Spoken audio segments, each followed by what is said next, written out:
Y'all ready for this?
Ready for this?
So, can you guys hear me okay?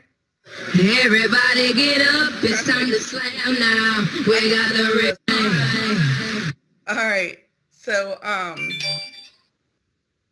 yay, there we go. Can anyone besides Carrie hear me? If you can hear me, drop a GIF in the, oh good, Diane, thank you. So I had like a little agenda up while you guys were signing in so we could kind of take care of the housekeeping stuff before we really got started. But thank you so much for coming today. Yay, they make me happy. GIFs are fun. I'm not sure what's going on with Michelle. I think she, what kind of music would that be? That reminds me of that painting with the weird, anyway. So thank you guys for Guts and Ear. Thank you guys for coming, and I'm looking forward to working with y'all today. This is a brand new training, and I've tweaked it about 100 million times, so I hope that it is up to par. I wanted to try a couple of new things with you guys, so y'all are my guinea pigs. Sorry, but also yay, because it's going to be fun. So hopefully, if you haven't yet, please go ahead and do the take your attendance. There's also the Canvas self-enroll link, so you'll be in the Canvas course and you'll see this. There's also a Canvas discussion that I would like for you to complete. Well, I'm just kind of doing this intro stuff, and it's a question about your favorite song, or what like song would you always know the words to no matter what. And there's bonus points if you tell us why, but I asked you keep it G-rated. So anyway, because you never know with this group. So right after that, there's also a Padlet where you can ask questions about asynchronous and synchronous learning. What I've tried to do is incorporate a little something from each of the Techie Tuesdays that we've done this summer. And I really liked that idea from one of the videos that Carrie shared, and I forget the guy's name, but he suggested that you have the kids or participants or whomever ask questions. Instead of you asking them questions, you have the students ask questions, and it kind of helps lead your discussion and let you know what you need to address throughout the training. I've embedded it intentionally later in the Canvas course because I remember KWL charts from back in the day, and I don't know about y'all, but I always forgot to come back to the L. So I really like the fact that in Canvas I can put it there, and it's a reminder, it's purposeful. We can go over the questions again, and maybe more questions come up. In an online learning situation, the Padlet could always be there so that if you have questions, everyone, the whole class can learn from each other. Because if you post a question and I answer it, or maybe another participant answers it, then that helps everyone get that knowledge. It's not just one person one-on-one, everybody can see it. So we're going to be working in the modules view today. I want to show you a couple of things. Some things are just there as like a help so you know what it could look like. I won't say that this is the prettiest homepage by any means, but I wanted to have a banner, so I made that in Canva.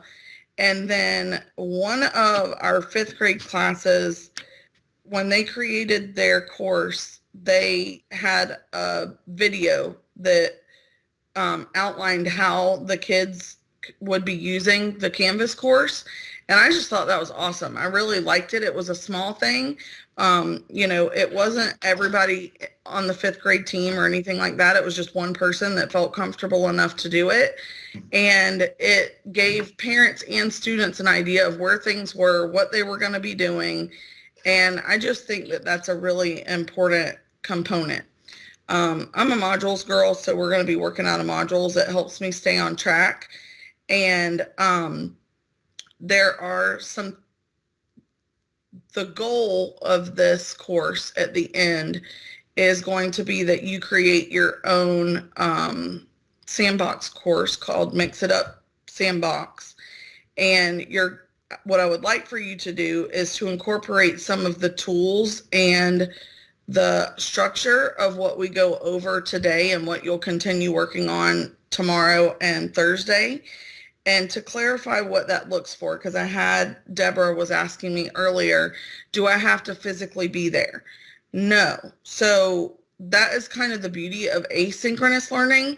This synchronous part we're all going to do together to make sure you understand the concept and like the flow of things, and to learn some more tools to help you with the asynchronous part, and for me to like actually interact with you and have some real live collaborative discussions. But for asynchronous, that's on your own time. Deborah you guys were talking about some trainings that your school has. We have a live Facebook training later. We have trainings all day long. So I may not have time until after I put my little one to bed to come back here and look at something. And so, if that's the same for you or whatever your schedule looks like, then you can do it when it is a good time for you, as long as it's completed by Thursday.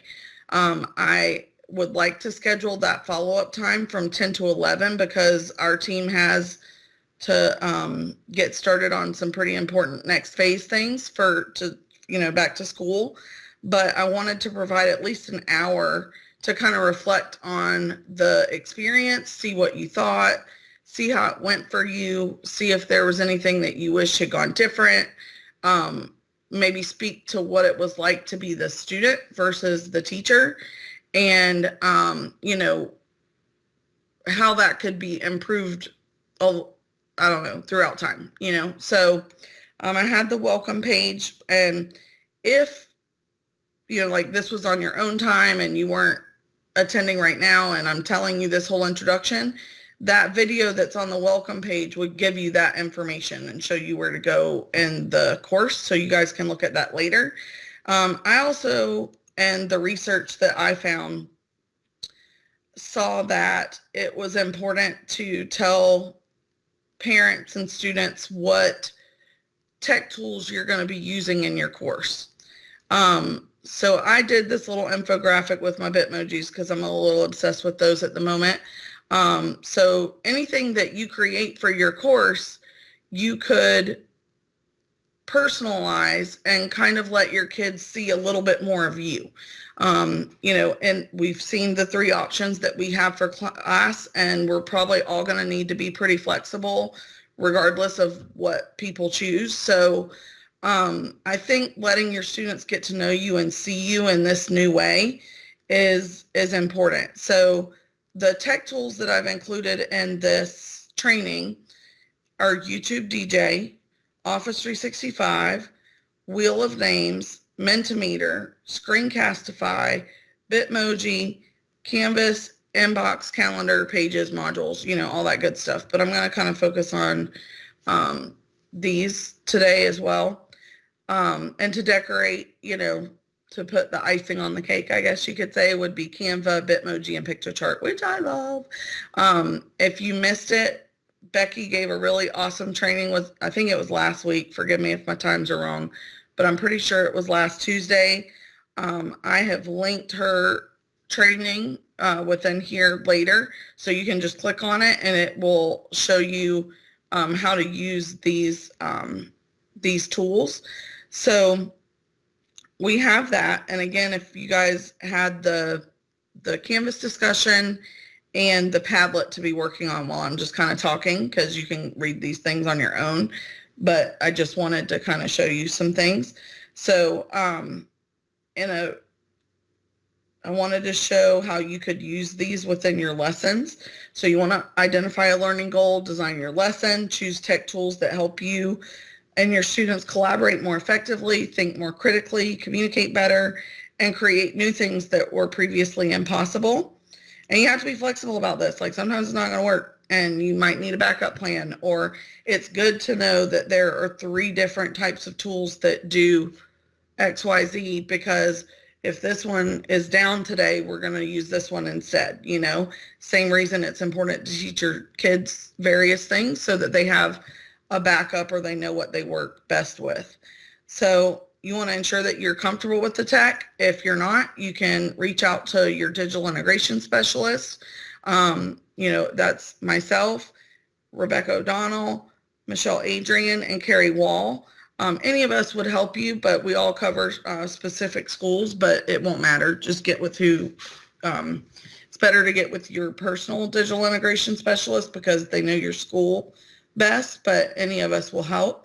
I've gone in and modeled the tech tools before. I've helped people set up their account, or just I've gone in the class while they were using it for the first time to help kids with any tech problems that came up, just so that the teacher didn't feel overwhelmed. So then, of course, you're going to implement the lesson, kind of reflect on it. Were you just using tech for tech's sake, or was there a purpose? Like, did it make your lesson better? Did it enhance it? If not, then maybe you need something different, or maybe you didn't need it at all. You don't have to use it just because. And then you're done. And this is how it's going to look and feel. So you're going to have a little mic drop, dab it out. You're good to go. So in this particular tech tool introduction, I didn't go into what each of those tech tools do. I think that would be important. That is one of the things that I'm going to ask that you create for your class. So using the tools that we talk about over the next few days, you're going to create like your own infographic or your own tech tool guide for your parents and families. And that way they know what you're using and why. I think that was one of our biggest confusions, especially if parents had multiple kids at different schools, or sometimes within the same school, teachers were doing things very differently, and it was just confusing. And so this I included because if you look at that list and go, I don't even know what that is, like, why aren't you telling me what they do and all that stuff? These are creative ways that you can integrate technology in your class.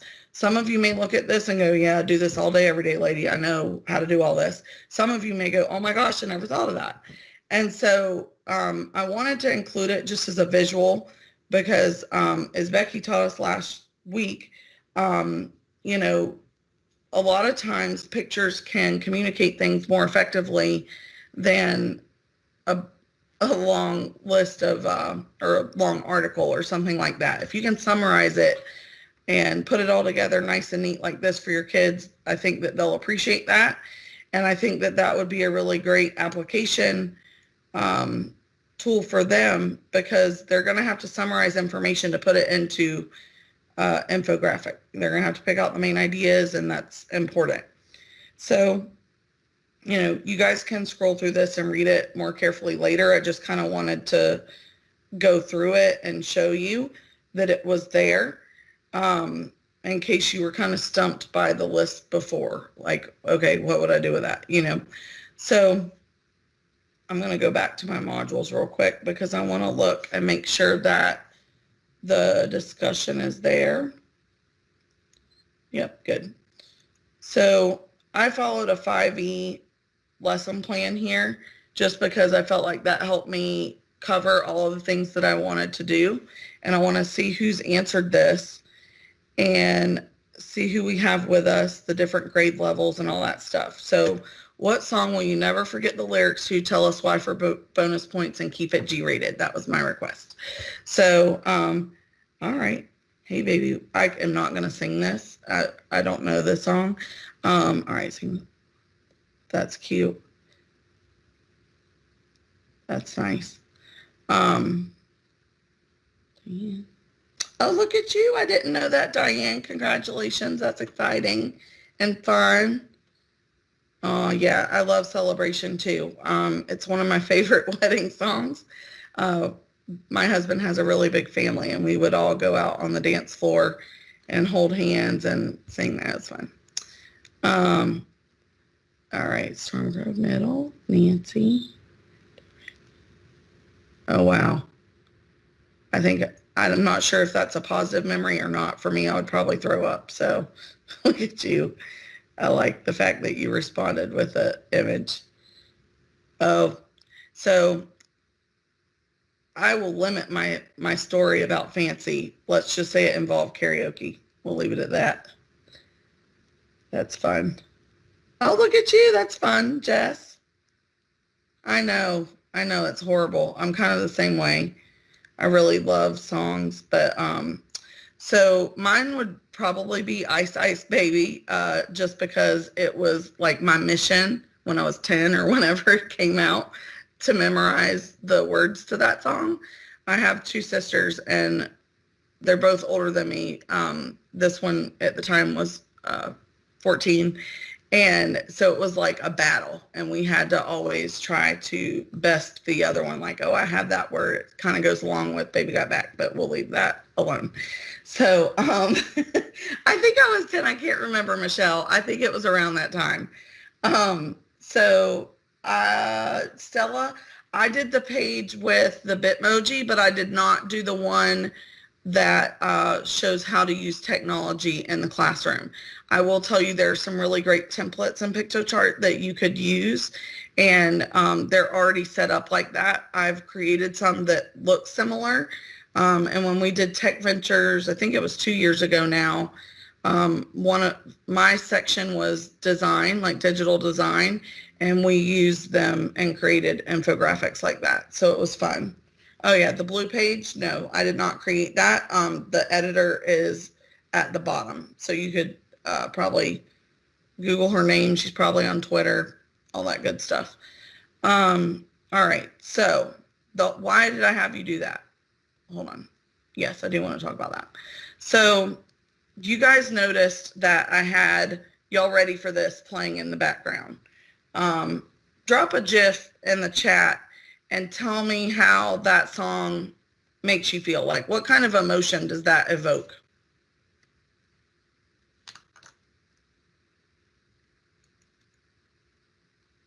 Oh, can't beat Anna.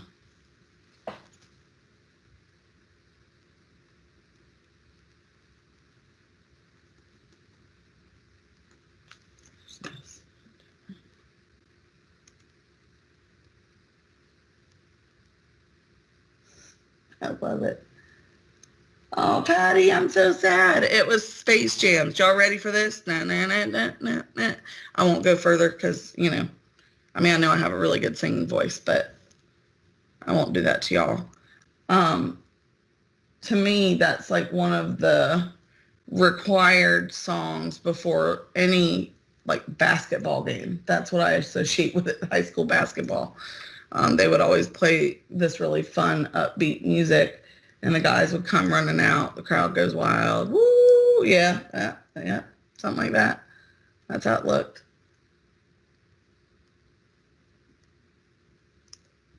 I'm writing y'all's names down if you're wondering what I'm doing. All right. Yeah. So, but imagine, so that's the first thing that we think of. That's the emotion that comes to mind. That's an interesting one. I'm not sure what that means, Tammy. Does that mean like win the lottery? Maybe. So that's cute. So, anyway, I think, oh, okay. I like it.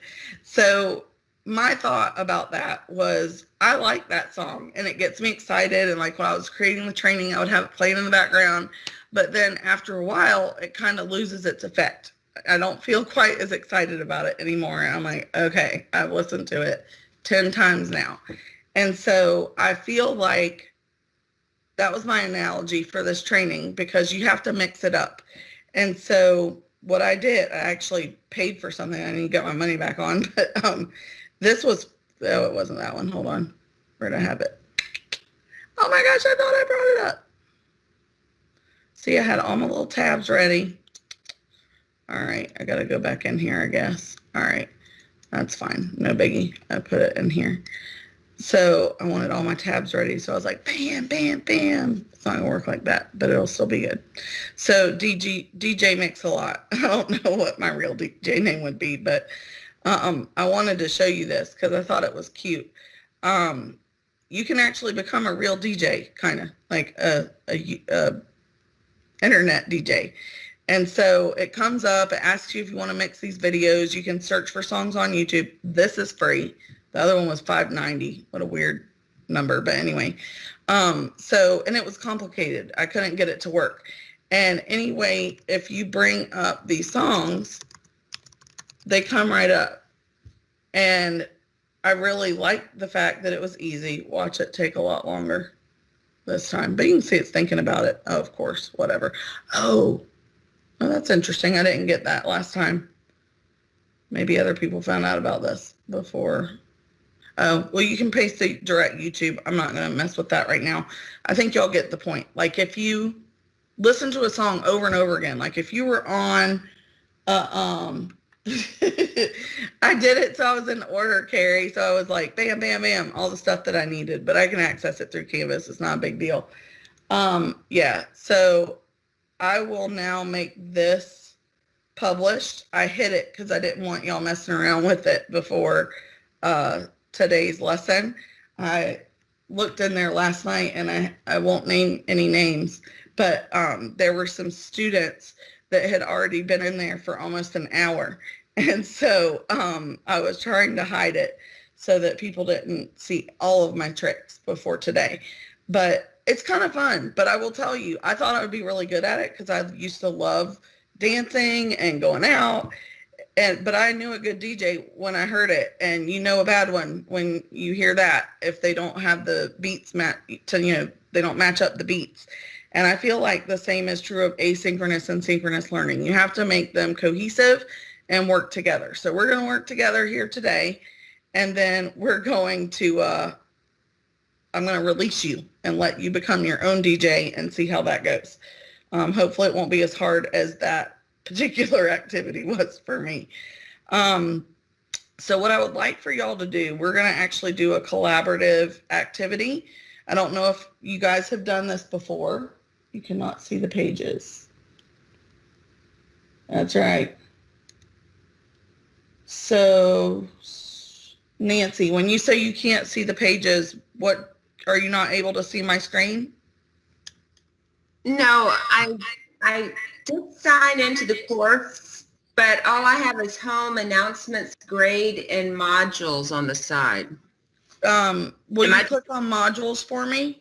So I'm just supposed to be going through the modules with you, not see all the pages? Well, you should see the pages on your screen. So do you have it like split screen? Okay, no, I shouldn't see the pages on the left side. I see where the Yes. DJ Mix-a-Lot is now. So I should just be going through the modules, not clicking next and all that. Yeah, you can. I hid all of this. Like once you go into the module, if you go into the welcome page, from there, you can just click next and it will take you where we are. I had my tabs open because I was trying to be like super efficient and not wait for stuff. Okay, I got you. I'm sorry to stop you. Sorry, I didn't mean to confuse anybody. All right, so as you can see, like this is all the stuff that we've covered already. And I was just trying to get there fast. I also hid this because I don't know how many of you have heard of Classroom Screen, but it's awesome. And it is a really great way if you might be like me and you lose track of time and you're like, oh, I was only supposed to spend 5 minutes on that. Get with it, right? So I also need timers for myself and students. Okay, I used to use one all the time, but it was like a direct website. You could have this up when the kids come in. I will tell you that another reason that I had this hidden is because, no, I can't move it. But anyway, if I clicked on it, it would bring it full screen and all of that. But when I put the link in for Classroom Screen, you can see here that it's right there in Canvas. But unless you have the paid subscription, you can't save the screens. And I realized, because I went into I went in as a student and myself, and the students could actually add the widgets and create their own classroom screen, which was not what I was looking for. And again, hiding the good stuff because I didn't want you guys like, oh, what's this? Blah, blah, blah, blah, blah, and making all the fun things while we were doing other things. So it was there for me to help keep track of what we're doing, but I hid it on y'all's side. So how are y'all doing so far with what we're doing?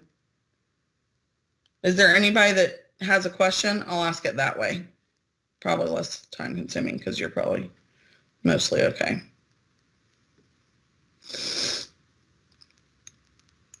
And this was the presentation. Again, I used Canva because Becky used that last week and I made a lot of infographics or like invitations and stuff like that, but not a presentation.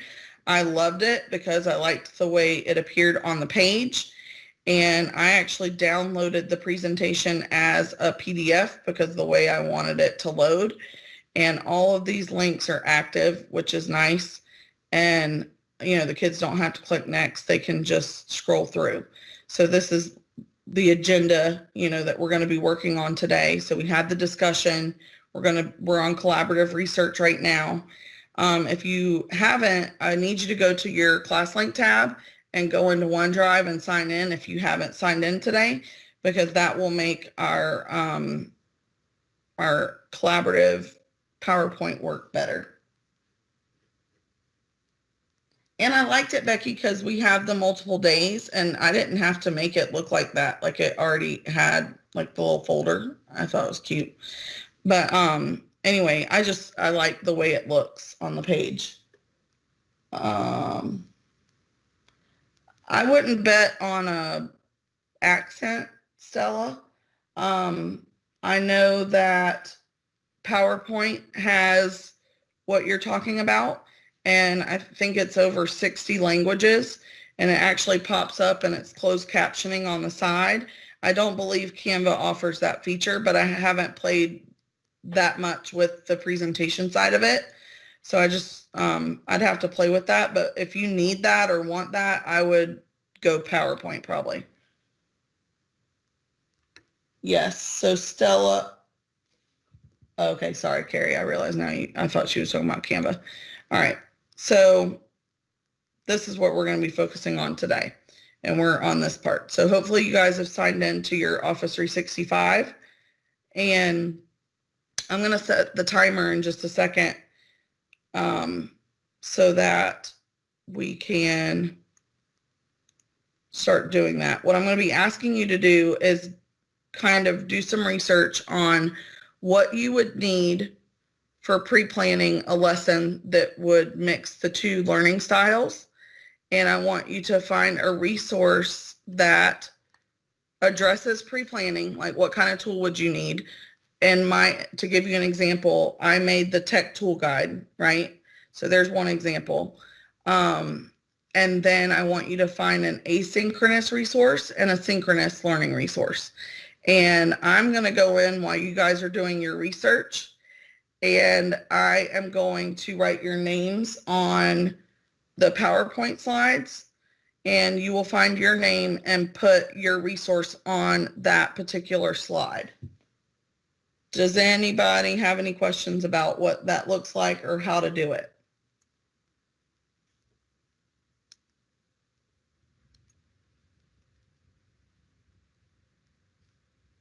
I'll assume you guys are like immersed in learning. So while y'all are doing that, I'm gonna write your names in.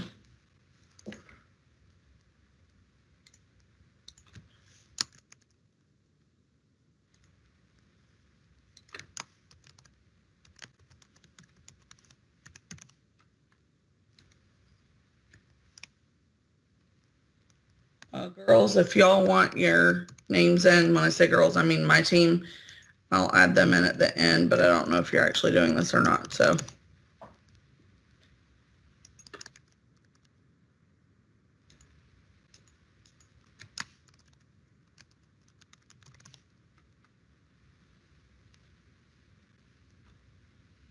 So Nancy or Diane, yeah.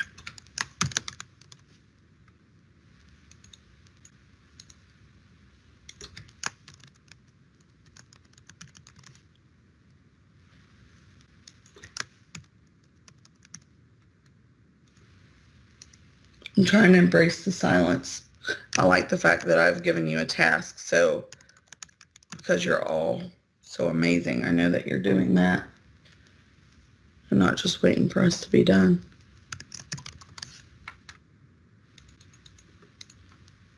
And like I said, I'm going in and putting everybody's names on the slide that I would like for you to add to. You know, in a perfect world, this would be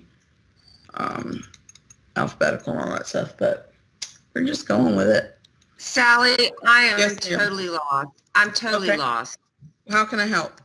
I just don't really understand. So I where guess are what- you in the Canvas course?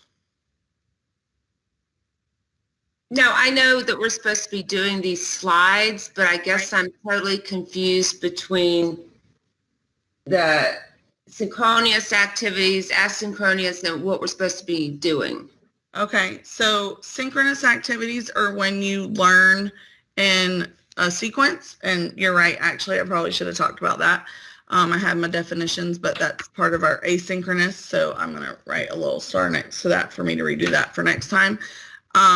So synchronous or in sequence, you know, you could imagine a row team working together to get somewhere. Asynchronous would be that it does not have to be in line with one another. Like the best time for you to work on this may be this evening. Someone else may choose this afternoon. Someone else may do it tomorrow. I mentioned this at the beginning, but this is going to be ongoing learning until Thursday. And so it doesn't matter to me when you complete it after we're done with today's session, as long as it's done by Thursday, because I made myself available from 10 to 11 to talk about the experience, how it could be better, what you as a student felt versus, you know, being a teacher and developing something like this, and how it could be improved, or if you just still have questions about what we actually did. To do this, you'll need to sign in to your Office 365. I've done this with some of the classes that I work with, where they, at the end, the whole goal is to have this collaborative resource that we've all put together. So what Jenna thinks is important may not be the same as what you would find that you think is important, but altogether it would be like a nice little booklet that you have access to, that when you're creating a lesson that is a blend of asynchronous and synchronous learning, you go, oh yeah, I remember that infographic was really awesome, or I loved that article and this would help me explain it better to the parents, or something like that. Does that make sense? Yes. Okay. So this is more us teachers that are on here working together. Correct. And this is not something we're putting forth to for children. No, right now this is a resource for you. Awesome. But there may be something that you find that will help you explain it to your parents and families. Does that Yes. clarify it? So Okay. on these slides, we're supposed to be putting things that we would use for pre-planning. There are three sections, or three chapters, I'll call them. So I added the first one to kind of show you guys an example.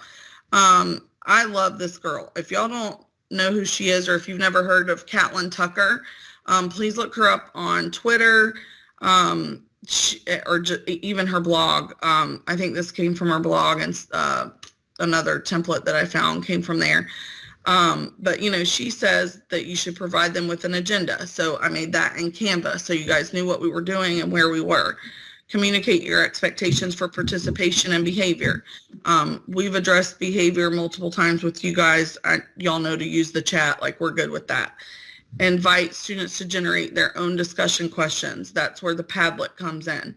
Start every virtual conferencing session with an icebreaker. I found out your favorite song, or which one you would always remember, but I was intentional with that to show you how it tied into the lesson. Using the chat window strategically, obviously, as we go through a little bit, you come back to it and make sure everybody's okay. And to host shorter sessions with fewer students. So it would be better to have 30-minute session with maybe 5 and do group sessions. In this case, it was for everyone. So we've not limited it, but you could do that for your class. Or if you're the math coach, so it would be the kids that you're working with. So, and then ask students to assess their participation online, and that will come at the end. Is that better? Yeah, I think my best way is going to be to watch what the others are doing for a minute or so. That's and fine. then I'll catch on. Sure, no worries. I had high hopes. Look, I was like, oh, we'll have 20 people. I don't know how many. I didn't write down that many. So this is an old, I'm going off of the pictures that I see at the bottom. Oh, I see you, Teresa. So I still need to add you. But as you guys go through this, each chapter is kind of a different color. I went with an ombre blue. Blue is peaceful. I think we all need a little bit of that in our life. So I gave an example for asynchronous learning. So again, it's an infographic, but it talks about benefits and limitations. I put the link there as well because I realized that's small. As you go further down, it's going to be a darker blue. This is synchronous learning, and I thought I had linked this, so I'm going to have to go back and find that. But this would be great to have a letter describing how this is going to work in your classroom, and what they need to expect, and kind of come up with a learning contract. If you guys are going to be doing asynchronous activities at home, then let's talk about what that's really going to look like and what your part is going to be in that. So hopefully that helps clarify things a little bit. And I realize for some of you, I haven't gotten your names in here yet. So I'm working on that now.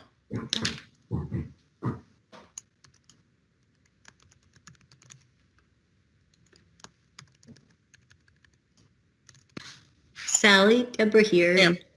Hey. I see I'm in PowerPoint for Office 365, but have you shared this document with us yet? Oh, here's stuff. If you click on the one in Canvas, did it not open up for you to edit? Oh, okay. So I can go in via Canvas. That's Okay. my hope. All right. Let me try. It looks, I made it available to anyone with the link. Sally, maybe go back to the Canvas page and just show them where to click. Sure. All right, so if we go back in, sorry I wasn't clear about that. Where's my modules? I'm lost. All right. Okay. I found it through your agenda. Oh, good. I thought I had to How hang about out in that? Power. I'm staying on track. All right, so we have Explore the Office 365 collaborative document. You click there. And then you just click here to access that PowerPoint. And then you can start editing. What do you want us typing? It would be, so there's 3 different areas. You have pre-planning, asynchronous learning, and synchronous learning. The goal was to add a resource for each section. So if I gave examples here, so this was just an image that said these are some nice things that you could gather before you create your lesson. And then let's go in here. I had the infographic for asynchronous learning. And then I overlooked the fact that I did not link this, but this was like a template letter to send to parents describing synchronous, asynchronous learning, and how it would work in your classroom, and maybe going into learning contracts at home, like what that would look like. So I guess I'm just confused in what you want for pre-planning. So I have examples. If you guys are all lost on that, skip it, and then I will go over some more things. But I have like the intro video explaining the course. To me, that's pre-planning, because you're going to need to kind of know where you're going, what your course is going to look like. You would need that on your homepage. I went with the personal fun contact ideas, like adding your Bitmoji to different infographics for your class, whether that's the tech tool guide, or for some of you younger ones, sorry, some of those who teach younger kids, if you had like you could hide yourself somewhere in the Canvas course, and it could be like a Where's Miss St. Petrie, and they would have to find you, but while they were doing that, they were completing the activities. Create polls, create your norms, what you want from them for the chat. Do you guys want some more examples? No, I think that's good.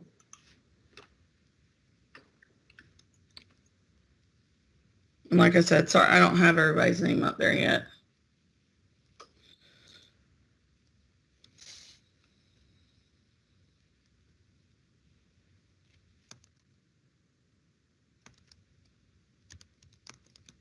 The confusion lets me know that I need to tweak that in the future. So thank you for speaking up. Did I spell that right? Yes. And then you're going to go down and make slides for everybody in the other 2 categories? Or I'm going to copy them. Yep. There wasn't a way for me to know who was joining us today, so that was the best I could do. Unless you guys just want to add your own name. And that would be fine, but you have to make sure that someone else isn't typing there. You can see in the collaborative point here, like Patty's up here. These are color-coded. Valerie's down there, probably patiently waiting on me. So why don't we do that in the other sections? If you guys have moved on, you can just add your name. I would personally not, I would set it up with everybody's names in a class, but this was kind of a unique situation because I don't know who's joining me.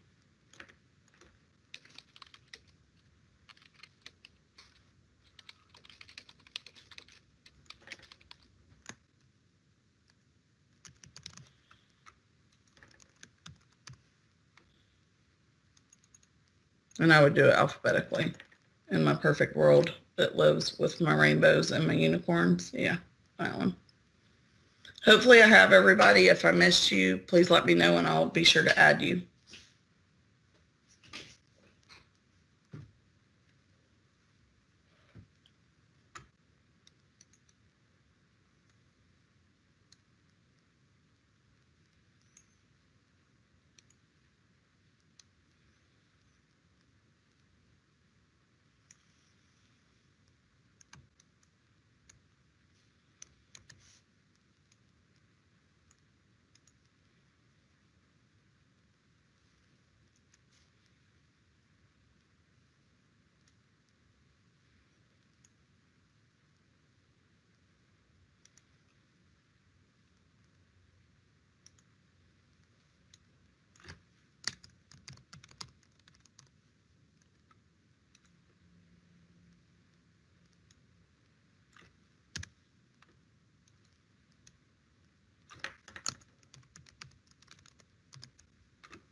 I'm loving these ideas.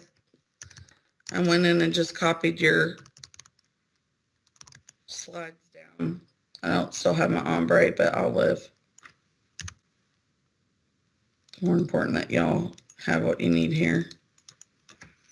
And like I said, if you guys will know who your students are, so you would go in and have that set up beforehand, or you could do it by group so that it's less typing or whatever for you secondary peeps. Because I know you guys probably wouldn't want to do that. So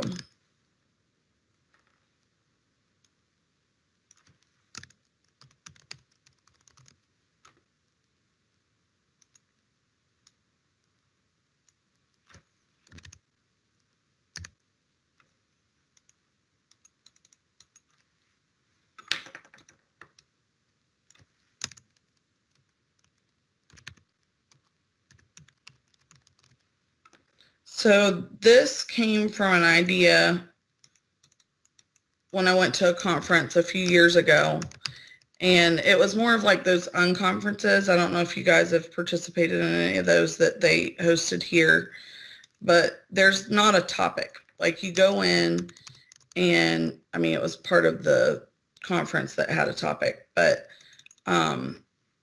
this portion of the conference did not. And people went up and on different charts, they wrote, what they felt that they were really adept at, or that they could, contribute something to, or there were those who just had questions about something. So, it could be Canvas or the Rock the Classroom tools or something like that. So anyway, people that wanted to join those different groups joined there, and we talked for probably 30 minutes and got all sorts of good information. And at the end, she combined all of the notes. We were in a Google Doc because they were Google peeps. And at the end, we had something like this. It was a collaborative resource that we all worked on together. And it was just really nice. Like we could bring it back to our coaches and anyone that we wanted to share it with, and we didn't have to redo it. Like she gave us a specific format. This, I've been a little, less structured with that point, but I didn't know if you'd find a really good article or if you'd find a good infographic. Oh gosh, I'll have to see who. Do I have a name there? Diane, sorry, I erased that. But I wanted to kind of leave that open so you guys found what you wanted. How are y'all doing on time?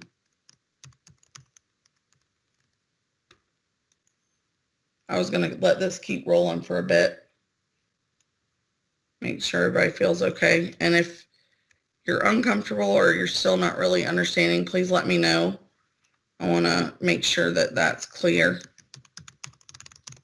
Main thing was I wanted you guys to have this, and like you could download it, you could access it through here still if you wanted.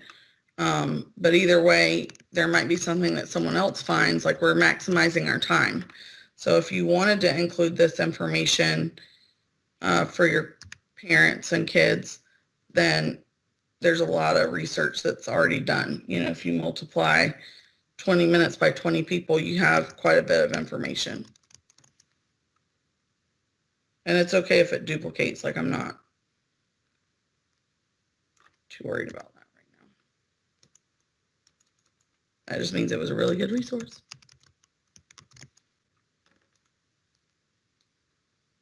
You're so cute, Patty. You're not clueless. You're amazing.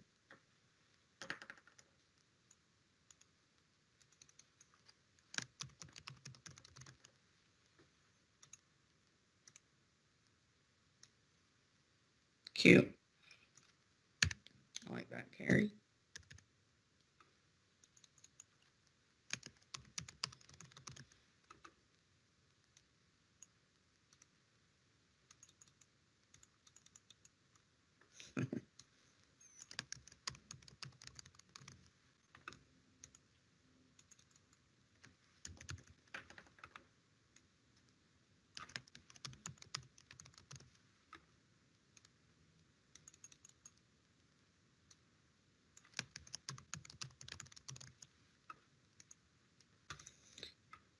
Nancy, I appreciate you having me verbalize all that again. Sometimes you're so deep in it that you forget that you haven't like verbalized what's in your head correctly.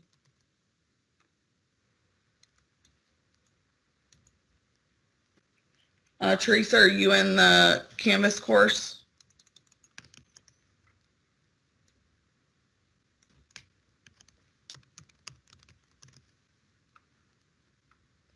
If you go to the Canvas course, it's in Explore, and it says click here to enter the PowerPoint. What did it look like? It's embedded in the page, so did you click the link that said click here?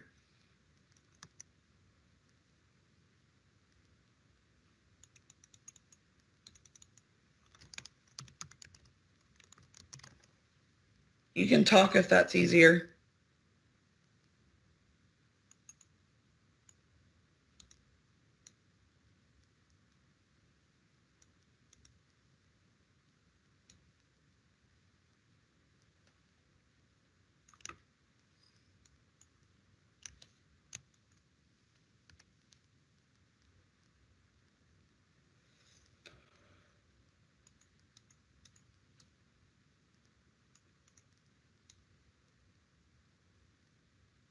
I wanted to have the different colors so it kind of differentiated, but I can go back and do that.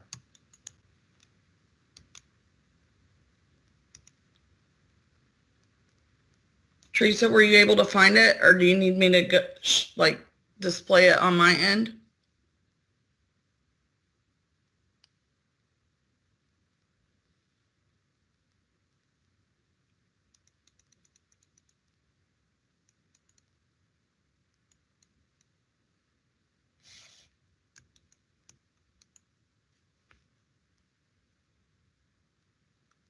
You know what I remember?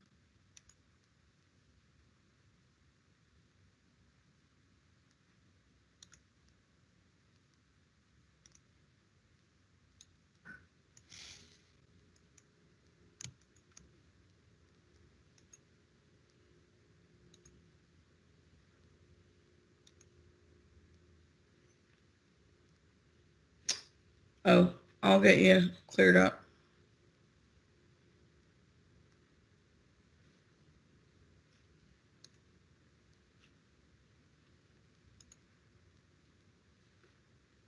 Do you mean you're locked out of Office 365, Teresa, or what do you call it?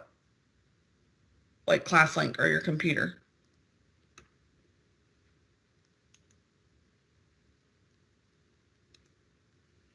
Thank you, Nancy. I know it feels kind of weird, I have to tell you, because you're in this virtual setting and I can't see you guys just like you wouldn't be able to see your kids. I guess that's why I like the collaborative part of this, because at some point I'll be able to tell that you did the work. You know what I mean? Okay.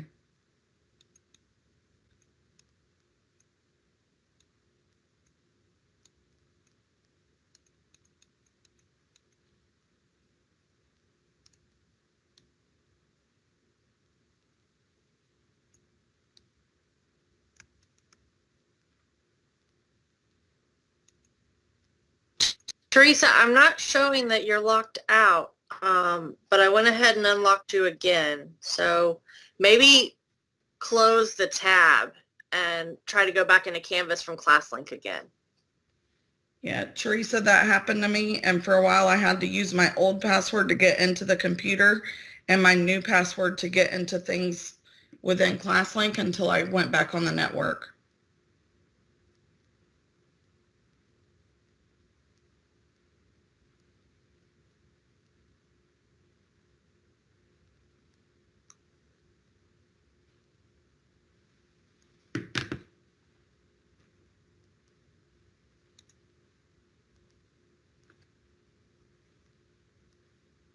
Like that, Joe. I'm sorry I hope I added your name, but I don't feel like I did. If I need to go in and add you to the other sections, I'll go do that real quick.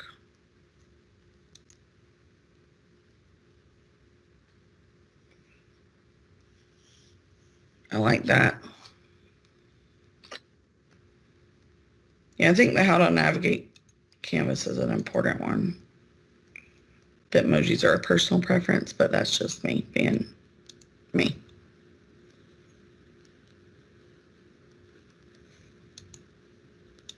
Joe, I'm going to go in and add you because I don't think I had you.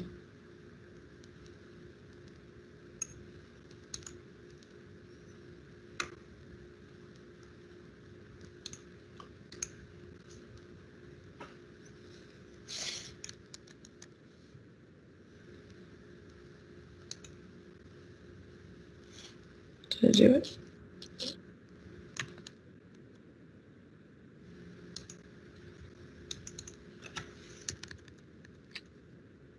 Oh, but you did that one for that one. Is that you, Joe, again? You're just ahead of me.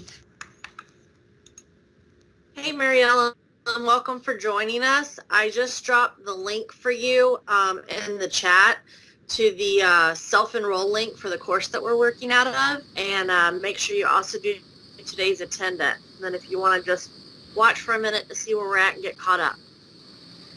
Okay, thanks. I really have no idea what the two things are, so I just, like I said, I was having technology, so I'm trying to play catch up, but it's ELIN.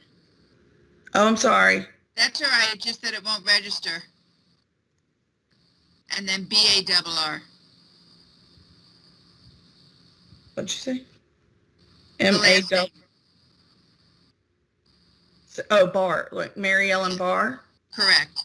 Okay, that's okay. I'm just, what everyone's doing right now is an activity to find resources on asynchronous and synchronous learning. And there is a link to the PowerPoint and the Canvas course. And when you click that, you're going to find the slide with your name on it, this one, and just paste your resource there. Okay. And if you're not sure, that's okay. You can just sit back and watch. We're kind of wrapping things up a little bit here. I'm sorry, I tried to get out. It's all good. Been there, done that. Got the t-shirt. Okay. Thanks. No problem. Sally, if we were all unmuted, we could laugh at that joke. That's a very funny joke, but you didn't know that. I'm hoping that some of my it's hard when you tell them and they fall flat. It's like, did they like it or was it corny? I know.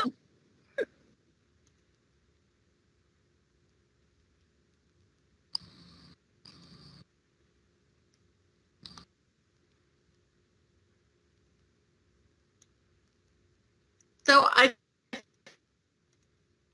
think, Sally, this is, the PowerPoint's really nice because we're going to be able to go back and, look at, I think my confusion came from, pretty much everything you find is a comparison of the two, right? What is synchronous versus asynchronous? And so, trying to find, a resource that only addresses one or the other, I think is where, I was struggling from. But I like the idea of all of us pooling our research into one document, especially showing how we can use a PowerPoint, because this is one of the things when I go to the technical college and I do their digital boot camp, a lot of the students do study groups together in the nursing program. Mm-hmm. And this is one of the things they like to do. They like to divide and conquer, shall we say, the vocabulary and the lessons and stuff, because their vocabulary, they'll have 150 words in a chapter. Wow. And so, they'll create a PowerPoint and divide up the vocabulary and then create, a study tool for them. So, even just using this in real time, as teachers, I think it's so important to see what it feels like from the student asking, and to see from your end what kind of setup needs to happen. It was really great to have a slide with my name on it. So I kind of knew what was that word, that quote from the Tech Like a Pirate last week? My own little piece of digital real estate. Yeah, it's cute. Right? So I knew where my slide was and where to put my information, but now I can, use this resource to go back and look at other people's. So I know we had some confusion in the beginning, but this is a great resource. Thank you.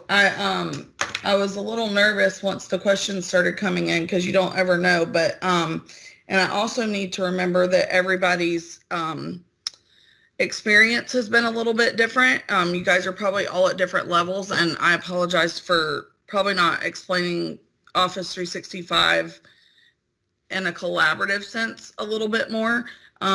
Carrie, thank you for reminding me of that quote, because I'm going to use it next time I do this training, because I think that that helps identify it a little bit better. And for me, I've made some adjustments of how I would want to introduce that. So it does help me to hear the confusion, because then I can fix it, you know, and next time it will be better. I want to kind of move on, but I don't want anyone to feel stressed about not having a resource in each of the categories. How about we do like a 2-minute warning? Does that sound okay? And then you guys can kind of finish up whatever it is that you're on. And if you want to come back to this and add more, you can later, because this is again going to be open for the next few days. But I don't want to waste anyone's, I don't want to call it wasting time, but I just don't want to spend too much time on one area without being able to move forward. So I'll do that 2-minute warning.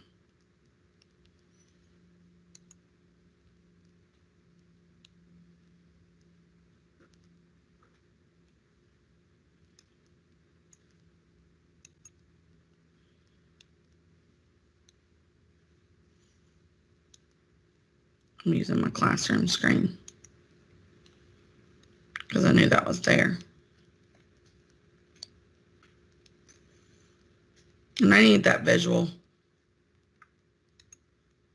They'll tell you I'm a squirrel action going on sometimes. I feel like I've stayed pretty focused today. Do I have music? I don't know. I'm not going with the heart. We'll wait.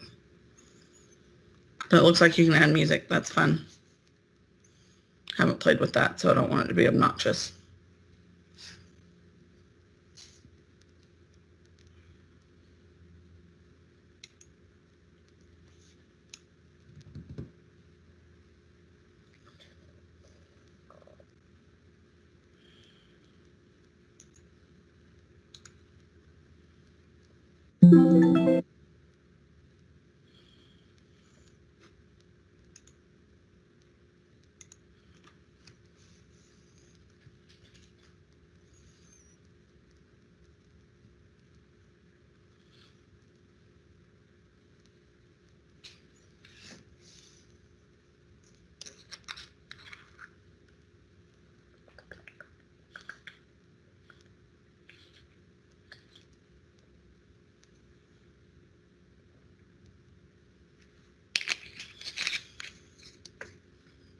I'm like dehydrated.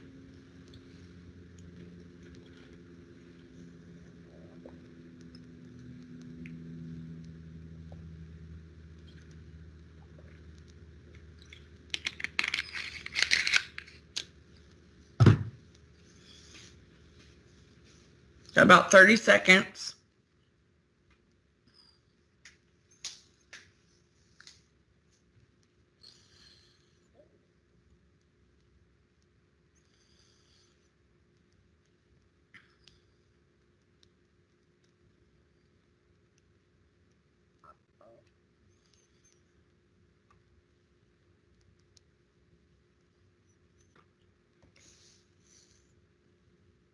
Okay, so while you guys are finishing up that last bit, I actually want to go back in and call your attention to the actual collaborative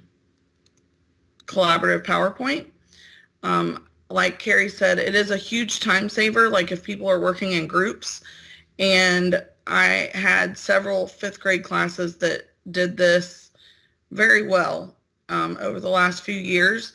I will say that for the teachers who teach elementary, I would definitely build up to this point. I know that with some of the classes, we did not do that due to time constraints or whatever.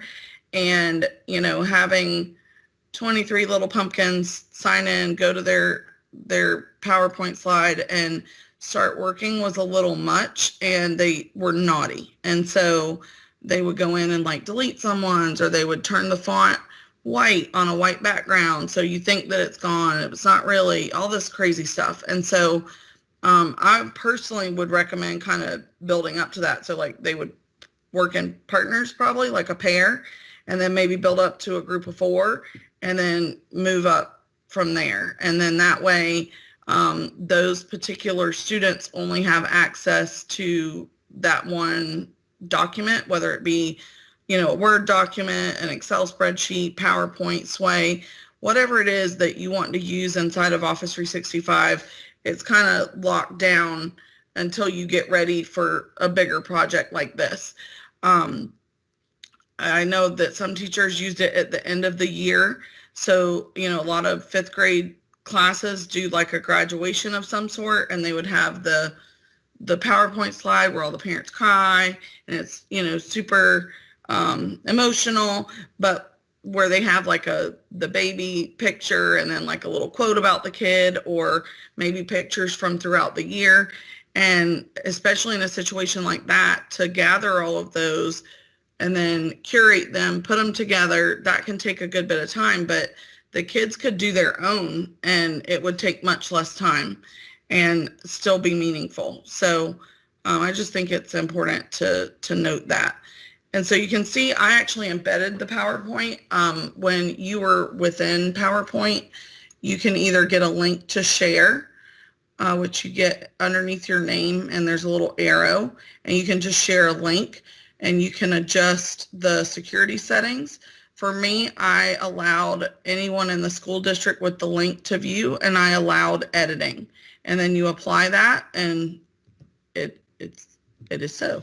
And so, that works like that. For this particular activity, I wanted it to be embedded into Canvas. I didn't want it to be an outside link or tab. So I chose the embed code, and it gives you the coding behind it, and you just insert a new page into Canvas, and you edit using the HTML editor, and you can choose the size that you want. I live around here. I like it big. It kind of fills the screen a little bit better, and especially when you're in a situation like this where the screens are even smaller on your end. You have to adjust it and see what the clarity looks like, but I think that that's important. But there are 2 different ways that you can share that out, and I thought that I needed to cover that in case you didn't know that. So the next piece, and I know it's kind of weird when we're in this situation because A, I can't see you, and B, I don't know, like, is someone still working over here or, whatever, but I'm going to ask that you guys give me your attention for a second. And the other thing that is sometimes difficult when you're in an online discussion is getting people to speak up. And so you might only hear from 1 or 2 people. I'm like, awesome, they still know it from, last Tuesday or whatever. So what I thought I would do today, and I'm sure you guys have your own version of this in your classroom, but we had not used it in this format yet, so I wanted to see how it went. I was actually supposed to put everyone's names on this too. So again, it would definitely work better if I'd written them all in a Word document and then I could just copy paste, but I didn't. So, I don't need you guys. But this way I can hopefully get more of a range of participation. And maybe for those of you that have kind of tuned out, like, oh my gosh, lady, I'm dying, I need more coffee. Maybe we'll get a few other people to talk with us. And this isn't taking too long, but what I'm going to ask you to do is to take time to look back through those resources. So while I'm finishing up adding these names, look through the PowerPoint, and I want you to choose one of the resources and explain how you would use it in your classroom, whether it be a traditional classroom or a virtual, because to me, any of the things that we've taught you over the last I don't know, what is it now? 8 months, 7 months, I don't know, long time. Anything that we've taught you about virtual classrooms can be used in a traditional classroom. Okay, Gary. I wasn't sure. Oh, you just want to win. It's not for Chick-fil-A. Just kidding. All right, so where did I leave off before that? That was Jenna. There may be, we'll see. The prize is that you get to spend 2 whole hours with me. You're welcome. Or that might be your punishment. I don't know. Depends how you look at it today. I feel like what's happening here? Mary definitely came in later. Joe was there.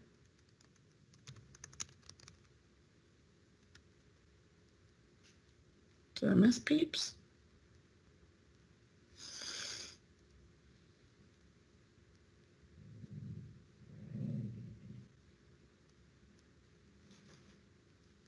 Jessica's here. If I missed anybody, let me know. Thank you. I know. I was like, I see her face. She's here.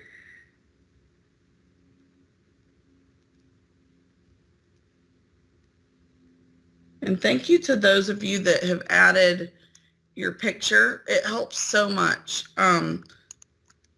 I recognize a lot of faces, but sometimes the names I can't quite place, which school you're at or whatever. And it's so nice to be able to see you guys. If you're not sure how to do that, get with your digital integration specialists. And it could be your Bitmoji. That's fine too. They're fun.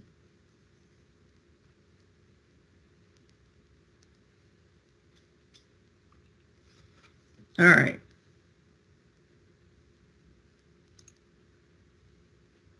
I missed her too. Oh, because I didn't add her to the other one. And hopefully that gave y'all some time to actually read through some other things and get some ideas. Your flowers are pretty, Deborah, and I know who you are, but other people don't. We would love to see your beautiful face. All right, so I'm going to do it. Like, we're going for this. We're going to see how this works out. Stella, I'm so sorry. Oh, I did add your name. I am not sure about that. Do you have a laptop, Stella?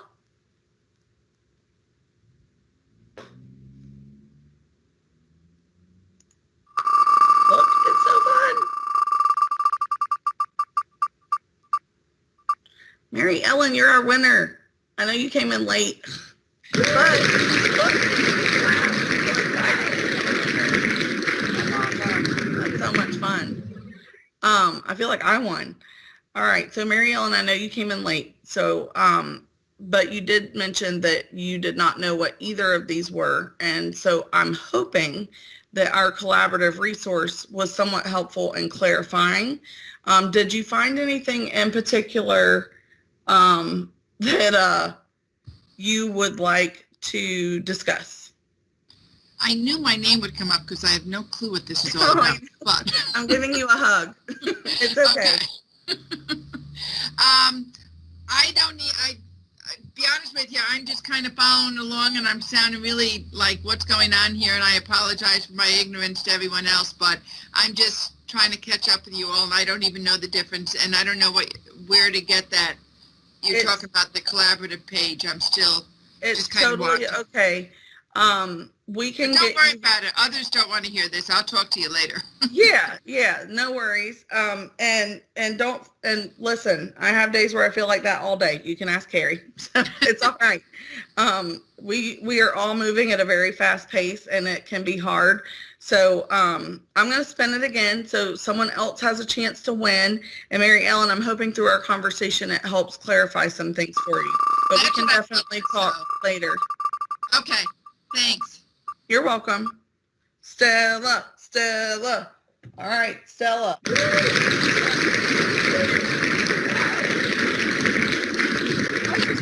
it was glittery, it would be even better, but that'll do. Hi, how are you guys? Good. How's it going? Fine. So what is the answer, the question that you want me Okay, to so answer? let's relive our question here. Hold on one second. Is the pre-planning? It could be anything. It's just to review that resource, the collaborative Office 365 PowerPoint, and then choose one of the resources that you saw and explain how you would use it in your classroom, whether, you end up being a virtual teacher or in real life, how could you incorporate any of those resources into your classroom? Okay. The PowerPoint, the way we're using now, I've never used that before and I like it very much, but I do agree with you that it's a later stage. Otherwise it's going to be crazy, like you said in the beginning. But in my pre-planning, I have several of things that I added in there. I don't know if you can go to that screen. And then at the bottom. Do you remember which number you were? I'm asking a lot here. 7. See, I would probably do that. Like I would assign numbers to everybody and they'd be like, oh, I'm number whatever. I'm number 7. Oh, look at you. You remembered. Well, because I'm in there now. Look at you. Holy cow. You said a few things. That's a lot. That's awesome. All right. So talk to us. So it's attend the Tech Tuesdays and explore the tools available because it's a lot of stuff that you give to us. And then we also have to have time to, to explore that and learn all that. Right. And then create me lesson videos. And I'm in good shape with these grammar videos already. And I had a lot of them created before, that I've been using throughout the years. So I'm doing new ones.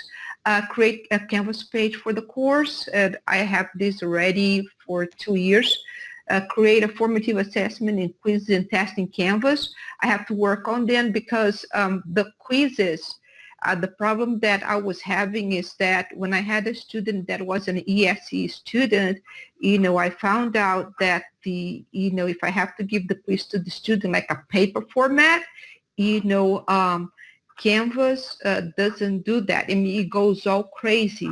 So I got frustrated with that and I stopped doing that. And I just, went to paper. There were few that I used that. So, but what I'm thinking here is that there is a way for me to get this quiz in a paper and turn it into PDF. And then I'll be able to take a screenshot of the PDF and then I'll be able to print this quiz and give to a student that wants a paper format. But so this is something for me to work on that. And explore the new textbook online. Unfortunately, foreign language teachers will only have access to it after the training on August 6th. And learn how to teach students to use the online textbook.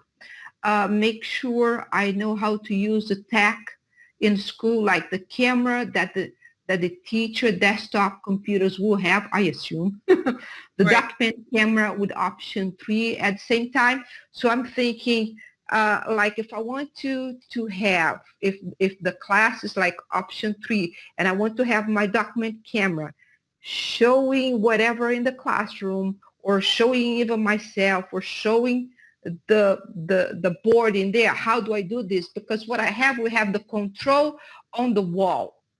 Right. So how I don't have to stand up and go down, stand up and go down, how I'm going to do this. Also, make sure, okay, and I'm in here. Oh, make sure the one-to-one is working, the teacher microphone. Right. Remember a long time ago, we had those microphones that were given? Yes. So mine never worked. It worked for a little bit and then never worked. And every year I asked technology to fix that, but they have so many requests and then they never end up, on going to that. So I'm thinking now we're going to have this shield. The mask we're not going to have, which is great, but I'm going to have the shield. But I'm sure, miss, I can hear, so if I have the microphone, you don't have an excuse to say that you cannot hear me. I would also ask them, I'm sorry, I didn't mean to interrupt. I would ask them to, sometimes it's just as simple as they need new batteries. I know that was I bought them.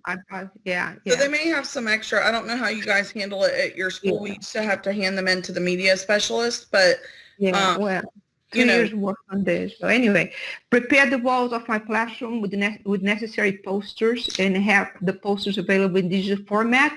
So I'm good on this. I have the posters on digital format, but I just have to have new posters in the classroom because what happening is that with the lockdown, the assessments were not able to see. It was like a open book assessment, Right. So, it's very hard for you not to get a good grade. So now they're accustomed to this, but now we're going back to the classroom. So I'm having a lot of stuff, on the walls, because how we're And going you to can, do and it that. depends if you don't have those or, didn't want to spend money on new posters or whatever. The tools that we're going to be talking about today, you can create your own. There may be some that are already out there that you can load in your Canvas course, and then they Oh, I have have. access to it Oh, I have them. 24/7. And Oh, I so I have think them. you have a lot of Yeah. great ideas here. Okay. I Now love, down on the asynchronic, like Quizlet, I use that already. So for synchronic, it can be Quizlet Live. Asynchronic infographic, I have to make them, and I'm also thinking about having students making them. Synchronic Socrative, asynchronic PowerPoint, virtual field trips, textbook exercise, voice recording, video recording, synchronic, and then we have here digital exit tickets, mind maps, Mentimeter, collaborative PowerPoints like you showed to us, and there's more. There's a lot of stuff that you guys showed to us. And I think it's great, like if there's someone that you feel comfortable with within the district, you can kind of piggyback. And like we talked about, you guys, two heads are better than one, and if you kind of get together and say, this is what we're thinking, and then you can divide and conquer. And especially when you have it in formats like this, or if you guys are a part of each other's class or whatever, but you have lots of great ideas. I think this is really important. I tried to practice what I preached and have, the format that we're going to be talking about set up in Canvas. And one of the things that I learned throughout the research was to go with your first draft. Like, don't keep videotaping yourself over and over and over again until it's perfect. And because it won't be, and anyone that knows me knows that I I won't say space out, but I have a really hard time sometimes remembering words.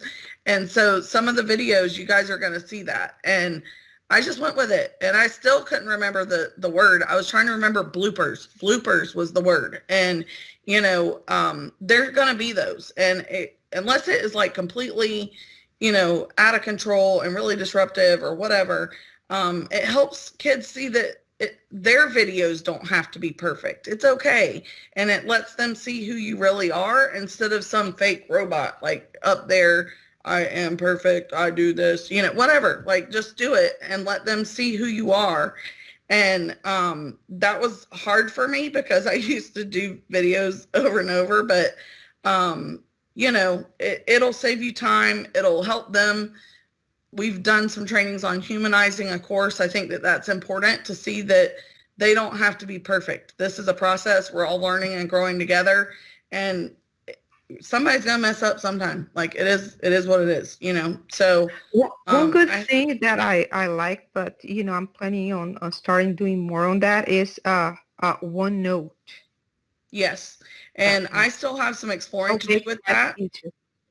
So I am actually going to be taking that on, but I'm starting at square one kind of. I think Sherry was my only elementary teacher using that, so I have a long way to go.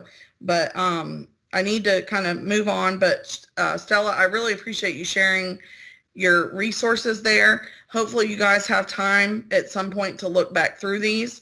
Look at that. Like, we're getting some good stuff, peeps. Like, that's going to be awesome to have later. Be like, oh, I didn't think of that, or I didn't see that out there, whatever the case may be. So I'm not sure what you guys thought about the wheel, but I'm all about some like glitter and celebration. It makes me happy.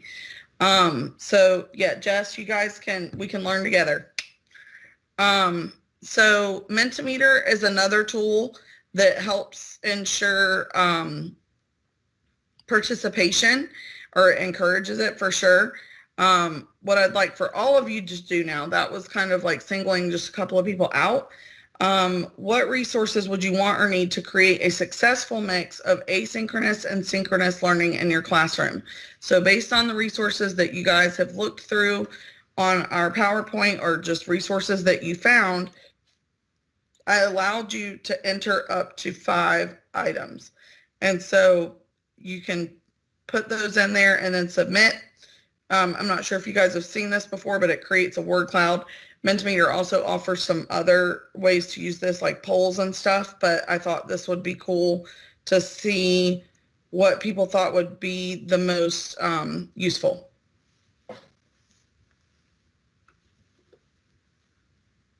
Yeah, I feel like we're never too old for a wheel of names. Nobody really wants to be the person, you know? And so I do think that that would help.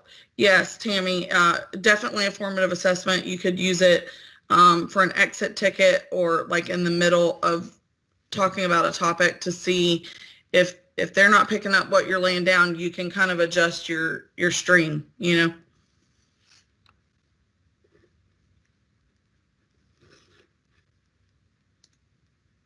I'm going to give y'all a minute to do that.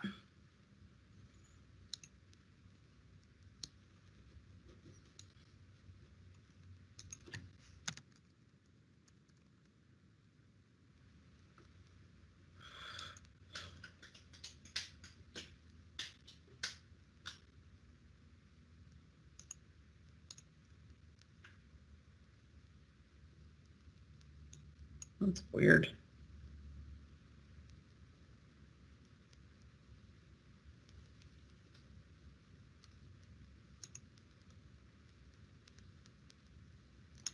If you guys have any issues, just let me know.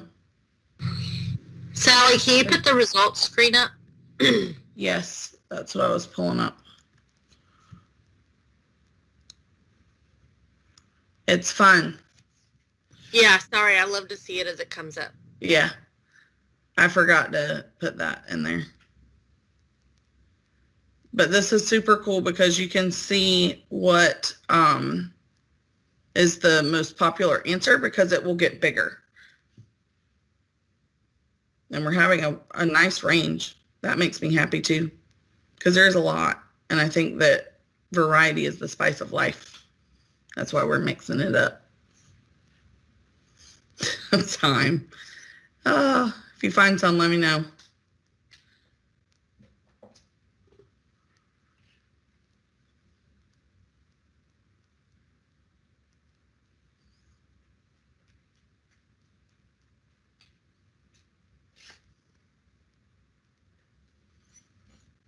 So I think you guys get the point. I mean, this is everybody's complaint, right? And it's fun, and like you can print this out and as a reminder, so you could have that as a visual in the classroom, like, okay, well, we covered this yesterday. It looks like everybody was still struggling a little bit with this concept, and we're going to move forward from there, you know? And for this, it lets me know that you guys have been super involved in our trainings. This makes me so happy because you're talking about Nearpod, you're talking about interactive tools, Office 365. You know, there's some that are, you've got PictoChart, Flipgrid, Power Mentimeter, they make my heart is so happy. And then of course there's the given, like nobody could do virtual without, you know, our tools, right? We need technology. So without that, or we'll say a good, I don't know how to word it. What's the word that I want? I can reliable technology. So that makes me happy. I'm going to move that over. And I wanted to talk about some of the things that I thought were examples and see how it matched up with what you guys had to say. And so, and I know this is just one way to look at it, but I really like the welcome video. I think that's really important. I think that most parents are lost, honestly, like from what I've heard and from being, you know, when I look at all of this, I have my tech hat on, a teacher hat, and a parent hat, and I can see how it could be overwhelming for someone. And so I think it's not going to kill anybody to make, you know, a 1 or 2 minute video on little things. I tried to provide a couple of those in there, and you will see they're certainly not perfect. They're just there to help, in addition to written instructions. You know, I am very visual, and so I might read something 5 times and still not get it and need to actually see it or do it to understand. And so that's what I did. So the intro video explaining the course, personal fun contact ideas. I'm obsessed with Bitmojis. If you attended my Bitmoji training, it's way better now. Forgive me. I was thinking very far outside my own box. Like I was 20 steps ahead and I needed to bring it down. But, you know, you can incorporate the Bitmojis in there and have that, I think, just personalization that people are craving. You know, I saw a post the other day about that's what people miss is connection. And at least they can see, she's kind of cool. Like that was funny, you know? And same with you guys. Like Carrie posted a couple times, her response was a picture, even here, you know? And oh, Jenna, you're so funny. I just saw your comment. And you're amazing. So it surprises me that it makes you nervous, but it reminds us what it feels like to be a student, right? Like, oh my God, don't call on me. So hopefully I don't invoke fear though. But anyway, so scavenger hunts, you know, sending individual emails, which if we go into Canvas inbox, you know, there's a way that it will send individual emails, which ensures you can write the one email and it can be written as though it is directly to each student, but by selecting it be sent to individual students, you avoid the reply all, right? That's the dreaded thing. We've all seen it and all been like, oh, glad I'm not them, you know? So that way they can't reply all and it makes them feel special, which they are. So I think that's important. Tech access polls, you need to know what kind of tech they have and, you know, what their access is like. Norms, so I think the infographics are important for that. If you go into Commons, there is a little mini lesson or module on setting up online discussion norms, if you will, or rules. And it's something that I've done with a lot of the 5th grade classes, and we actually developed it together. And then I used their answers to create the infographic. And then that infographic of expectations was included in the Canvas course. So, you know, this was the agreement. We all came up with this. Like, remember, you know, we have to be respectful. We're not going to use foul language or whatever. So yeah, the expectations, just knowing what you expect from them, even if it's like what I told you at the beginning, this is going to be ongoing. You can work on it whenever you want, as long as it's done by Thursday. We can have a discussion and just kind of do some reflection together and see what you thought about this, and as well as the asynchronous and how that worked for you. And I put temperature check polls. So basically what that means is just checking in on people, like, how you doing? You know, how's your life? That was another piece of humanizing virtual learning, is that connection piece, and not just contacting them because assignment number 4 is missing, but like, how are you really doing? You know, like, are mom and dad at home? You know, I mean, they could be questions that are formed so that you get enough information, but it lets the kids know that you care about them. And I think that's super important. I think everybody is in like a weird place. There's not like a perfect scenario, you know? So whether people are going to do online learning and have the live stream or have virtual or be in the classroom, everyone is going to be fighting their own battle. So like, if you can kind of figure out where they are in that, I think that's going to be important. The calendar feature. So I made a little video last night. I'll go over that in just a second. I think it's also, if you create an agenda, the agenda could be your modules. I'm crazy and I have to do sometimes 5 times the work to make things make sense in my head. But I used this. You do not have to use this, but it was learning. It was basically a virtual learning or virtual lesson template. And it was basically just a 5E template, but it said, and I have it in the course, you'll see that in a minute, but it tells you what each part looks like and what tech tools you can use to implement it. And then my fourth, column over here is what I used and like my questions and prompts, because again, my brain doesn't work so well anymore. And then I have my time allotted over here, and I'm doing better than I thought on time. So that's good. Yay for me. Yes. So thank you, Carrie, for putting that. Yep. The asynchronous learning module is the homework. So I'm going to move on from here because I want to talk about some of the tools so that you guys know what's going on. All right.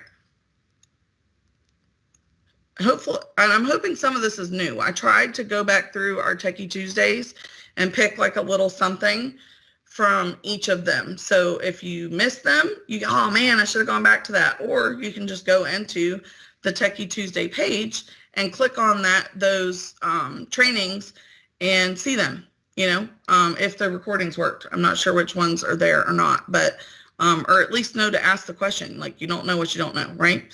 So how do we make all this happen? Like, how does this look like something interactive and awesome in the tech world? I actually made this in Canva. They had an option to download it as a GIF, which makes my heart happy because who doesn't like a GIF? And you can call it a GIF if you want to. I won't hold it against you, but I love it. Makes me it's so happy. I mean, look at that. So you may think, whatever, big deal, but it still made me happy. I like sparkles. So, and it brings our fire alive. So yeah, if all of the tools that we've talked about already have help pages built out, Michelle Adrian is amazing and has built out this incredible course that is available through your class link. You click on digital teacher resources, and I've created some that are directly linked to the pages later. But if you just have time to explore, this page focuses very specifically on different types of tools and how and why you could use them. And they have cheat sheets for all of them. So your students are a little bored. They're not really engaging that much. Like I only had 4 people sign in today. How could I get them excited? See what Miss Brown's going to do today. She's crazy, y'all. Like, did you see that? Do something weird. Get them interested. So, anyway, these are for student engagement, and we've used some Flipgrid in our trainings. You have the formative assessment. Somebody asked about the exit ticket. Absolutely. Some of these can be used for those as well. But we could go on and on. Like I could go on all day, which leads me to Michelle Adrian, because she will be up later doing Rock the Classroom 2, which will talk about some of these in more depth. So if you want that and need that, please come. I did my little video down here last night. I forget which one this one. Yeah, look at that. This was at around 11. I finished up last night and not looking so great. I embedded the webcam anyway, I think, and just show you, like, just be real. Like, it is what it is, So, but it goes over those tools a little bit more where go to be, to get that information and stuff like this. So it looks like I only had one person actually get to the Padlet, and this can remain open. So, you can come back to this at any time and pose a question. I would like for you guys, when you pose a question, all you have to do is click this little plus sign, and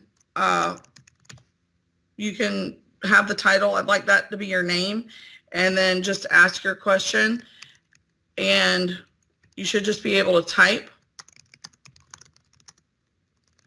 You don't have to answer this. But it's there, and if you press this little hamburger or the 3 little dots here, you have different options that you can choose. You can choose files. You can just write it. You could take a picture, just record it. If you don't want to type it, record your script. So many things. And then that's it. So on mine, this is weird. Mine was up there. How come? Has it changed like in the last 5 minutes? There was a place to change the color, which was at the bottom. So you can ignore that rule. I wanted it, thank you, whoever this was. I am now having that problem too. I made this last week and I am finding that some of these things are changing pretty quickly. I'll look into that and see if I can change the color, but it was right there. Like you could just click more and it would offer you colors. There was yellow, blue, pink, white. So I'm going to delete this because I don't want any. Ah, look, it's there. See? So weird. Anyway, whatever. Be patient, I guess, is the answer to that. And eventually when you click the 3 buttons, it will allow you to change the color. I'm going to delete that because you can tell me anonymously in our feedback survey. So how is this different from blended learning? I don't know. I don't really think that it is different than blended learning. I just think that there are different styles of learning. And I think that the way that you build your lessons, you need to be cognitive of that and or cognizant. I don't know. Carrie knows, she can tell me the right word later, but cognizant, that's it. And cognizant of that. And I think that that will help you develop your lesson. Like I had to go back and when I looked at, okay, well, this is what it should look like when we're face to face. These are the types of activities that we should do. This, they're not going to need as much support, so they can do that on their own, and then we can come back and talk. So I think that that's important. I want to go into, we have about 20 minutes, and we have a form here that I'd like for you guys to fill out, and I will share that later. But in some of my reading, I can't remember if this was Tech Like a Pirate. Was it? I don't remember, but it was some quote that I read over the last week or so. And it was the smartest person in the room is the room. You know, like it's not me, it's not Jessica, it's not Carrie, it's not whomever.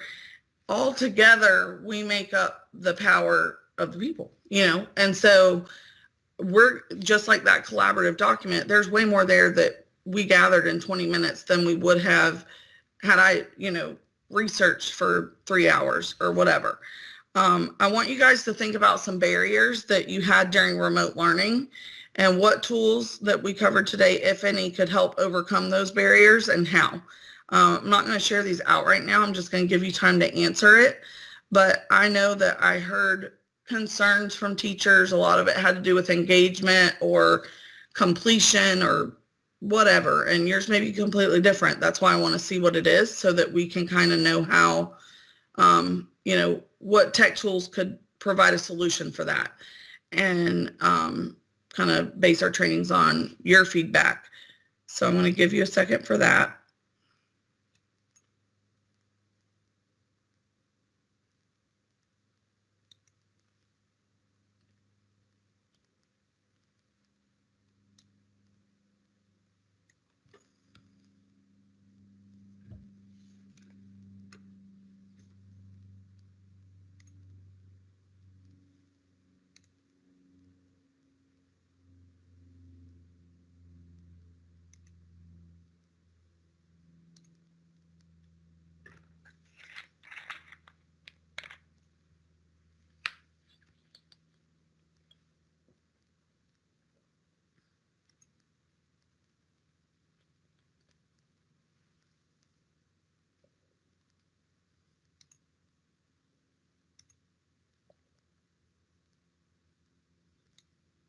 Being a bad teacher, I haven't been checking on y'all.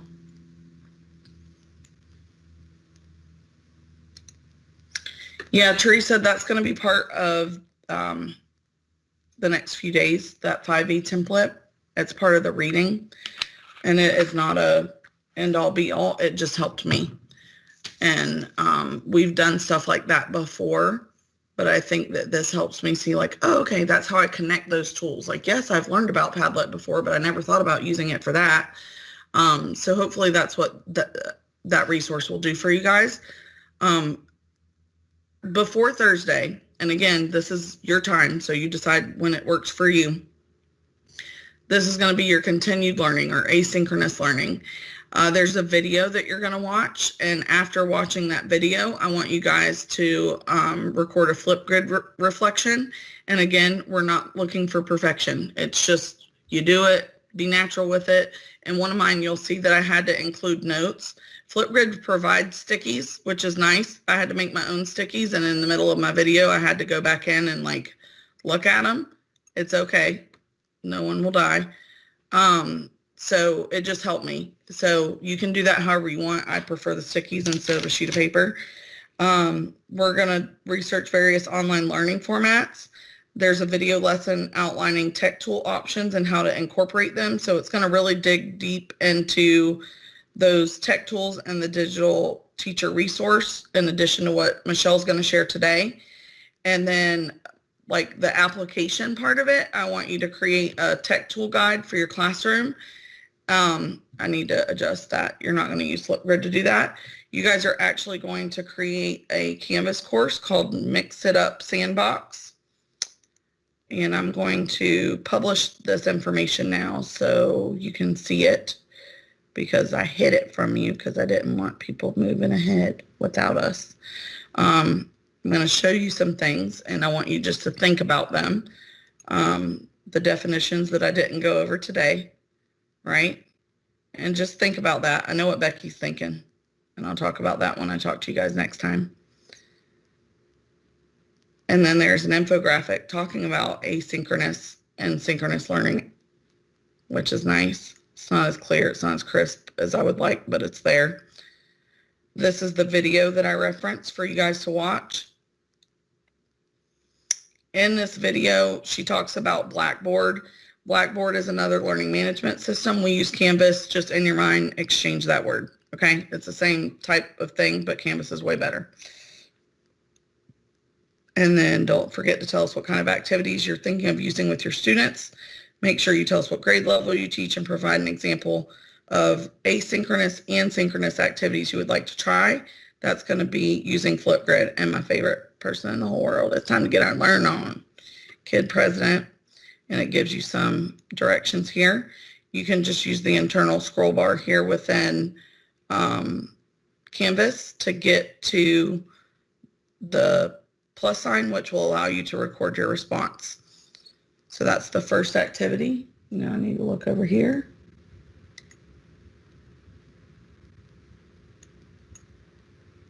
Yes, a lot of people do, Valerie. It is definitely a popular one. I've just heard that it's not as powerful as Canvas. I've not used it personally, though. I wanted to show you that this is a discussion, but instead of just having instructions, I also made a video. And again, it's just to show you, like, your learners may need that. They may need a video and the written instructions. They may need a written out graph. I don't know. But whatever it is, you know, you'll get to know them, and maybe you need to include or would think about using all three, you know, some sort of picture and a video and the written statement. If you're not with them, you can't be sure that they're understanding 100% unless they ask, and sometimes they won't, you know. So you have your discussion, and this is where the lesson template or the 5E template is, Teresa. I really love this. They called it Dirt Simple. And again, I'm saying we use Canvas, not Blackboard. I have a little Bitmoji here again, like, check it out, you know. I loved them, and I couldn't decide which one, so I just wanted y'all to look at all of them. And then using that information and what we've talked about today, you guys are going to create your own Canvas course. And so see, I had to use my stickies. It is what it is. And so please don't fault me for that. Just the way my brain is. So this one was a little longer than I would have liked, but I went through everything. Like, I went through what we did today. I went through what's going to be expected of you when you're not with me, and what I would like for you to have by Friday or Thursday so that you're ready to go. So that was that. That was my note reminding me what I wanted to put there. And then I love, so they said, keep it super simple. This is a simple outline. That dirt simple outline looks nothing like this. Okay. That's why I provided a couple of different options there. It was literally a Word document that had like 4 things. And so it can be that simple. I'm not telling you that it has to look like this. I'm telling you that this helped me organize my thoughts and figure out what I was going to use in each section. So again, no pressure. So I have links to tutorials. Some are directly from Canvas. Some I created, and it's just so you have a mix. But I didn't want to tell you to do something and then you not know how to do it and us not to be together. I could spend all day with you here, but I would like for you to try recording the intro video. This link shows you how to do that in the RCE, or Rich Content Editor, how to use the announcement. So you have that over here. I just put 2 so you guys could see what it looks like. That was my test last night. And this is just me reminding you, please don't forget to keep working on it so you're ready to share out, That's all pretty easy and pretty intuitive, but I still put the tutorials there just in case. And then Stella, you had asked about PowerPoint. This doesn't go into the closed captioning, but it does show you how to do it. Shows you how to embed a PowerPoint in Canvas. I used Screencastify and Studio so you could see what both looked like within this, so you could decide what you like better. And they're also kind of for different purposes, so because you can add the quizzes in for Studio and stuff. So let's see, the application is where I would like for you to create that Mix It Up sandbox, and you're going to generate a self-enroll link, which the video shows you how to do. That's what you guys got to join this today. And so I felt like it was important for you to know that. You may not need that with your kids, because if they're generated through Focus, you don't need it. But maybe you do a book club, or maybe you're doing a PLC or whatever, and you don't want to have to type in all the names or emails or whatever. You generate that self-enroll link and it's right there. I feel like there's something I wanted to show y'all. Oh, Patty, I'm sorry. If you need me, know I'm here. Like, I don't want you guys to think I'm throwing you to the wolves. Oh, I'm sorry. So let's take a minute. So I've overwhelmed you, killed your brain. I'm so sorry. So let's talk about it. Where could I assist most?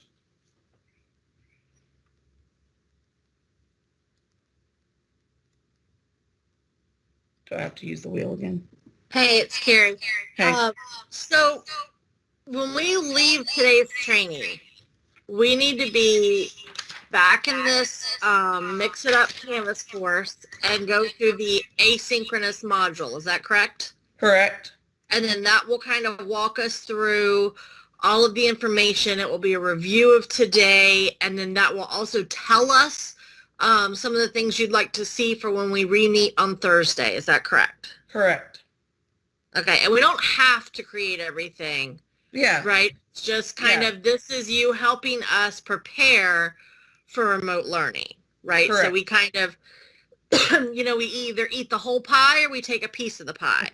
Y'all can take a piece or just like a lick, a bite. I don't know. Like whatever you can do that. And then we can continue working on getting you to the rest of the pie, And then I like how you showed us, from a student point of view, what these student engaging activities look like, right? Because I can throw PowerPoints and words on a page all day long, but right. How do I engage my students? What does that look like when they're not physically in the classroom with me? Correct. And so, collaborating on the PowerPoint, doing the polling with Mentimeter, doing a live lecture and doing the wheel of names to get students to answer, and knowing that if you're not sitting in front of the computer listening to me and I call your name, I'm going to know that you've walked off and you're in the kitchen, you know, making scrambled eggs like Carrie was earlier. You know, so I really like how you showed that. It's so hard because it's almost like we needed the asynchronous module first. I know, but I had to But switch how it. do you do the asynchronous Right. module when you haven't met with everyone? Right. So I think when, you know, you guys walk through that asynchronous module, you know, especially, you know, people like, you know, I don't want to single anybody out, but those of you who are maybe a little overwhelmed, you know, that's going to answer that for you. And I think this is also a really good example of how your students and your parents walk into a Canvas course on the first day, right? You've spent all summer making your Canvas course. You Right. know where everything is and everything makes sense. Right. And your students walk in and they have no clue. So that's where, you know, I think you're really going to start hearing us talk about creating videos that is like a Canvas tour of your class. You know, when you give students an assignment, make a video of you making it, you know, so those students can really see, you know, where to go for the information. You know, one of the things I think we're going to talk about, you know, is maybe even a Canvas scavenger hunt. We did that back in the day. Right. We had, I mean, when we first leveraged Canvas, we had a Canvas scavenger hunt that had the students go through all the different bits and pieces of a Canvas course to know where it's at. And I think that's gotten lost, you know, through the years. You forget about doing those things, but really a great, you know, example of how we're all going to have to juggle, you know, the live sessions versus the remote sessions. And how do you have a Canvas course that serves both students that are in your class in person and students that are in your class virtually? You know, there's just so many questions and so many ifs. And I think Sally's done a really good job of kind of bringing all of those resources into one Canvas course. And for some of us, it's a really big pie, you know, Sorry. and it's okay because we've got to have the information somewhere. And at least now everyone in today's training has access to the information, you know, and you kind of work yourself through it. So thanks, Sally. You did a really good job of kind of combing the interwebs and bringing everything to one place for us. So Yeah. And I'm sorry, I probably kept making y'all dizzy while I was scrolling while you were talking, and I've created lots of things that I feel like are important. And I thought that I had put it with the asynchronous module, but it was my intro to asynchronous, so it was at the top. So again, Carrie, I totally agree. When I originally wrote this training or built it, my asynchronous was first. And then I realized they can't do that first because we've never had a conversation. Like, we have to do that first. So what I felt like was important was I gave you guys that overview of what's coming, right? Like, it was generic terms, but until I showed you what that looked like in Canvas, you didn't really know what it looked like, right? So this was just, this is what we're going to be doing. Sounds great, whatever. And then what I also did, I don't know if you guys like lists, but I know a couple of people on our team that love lists, and they like to put little check marks and color code them. I may or may not be one of them. It depends on the day, honestly. But what I did was I made one, and you can make yours fancy or not. It doesn't have to be anything fancy. But you could put yours on sticky notes, or it could just be a Word document. I tried to make mine look cute because this is a virtual training. So I had my cute font there. This outlines what you're going to be doing, but if you would like to print it out, it's a PDF, you know, and I'm encouraging you. I'm going to do our best, you know, and you can check them off as you go through. Again, using this internal scroll bar, you can see everything that's there. And I have a little Bitmoji all along the way. She's telling you, like, we're in this together. Just do it, you know. And you can check each thing off so you know where you are. I think that's important, you know. If you have a general overview, great. But, like, what have I gotten done? What have I accomplished? And so we're nearing the finish line here. And then You can do it. I believe in you. I know it's hard, and I apologize for those that I overwhelmed.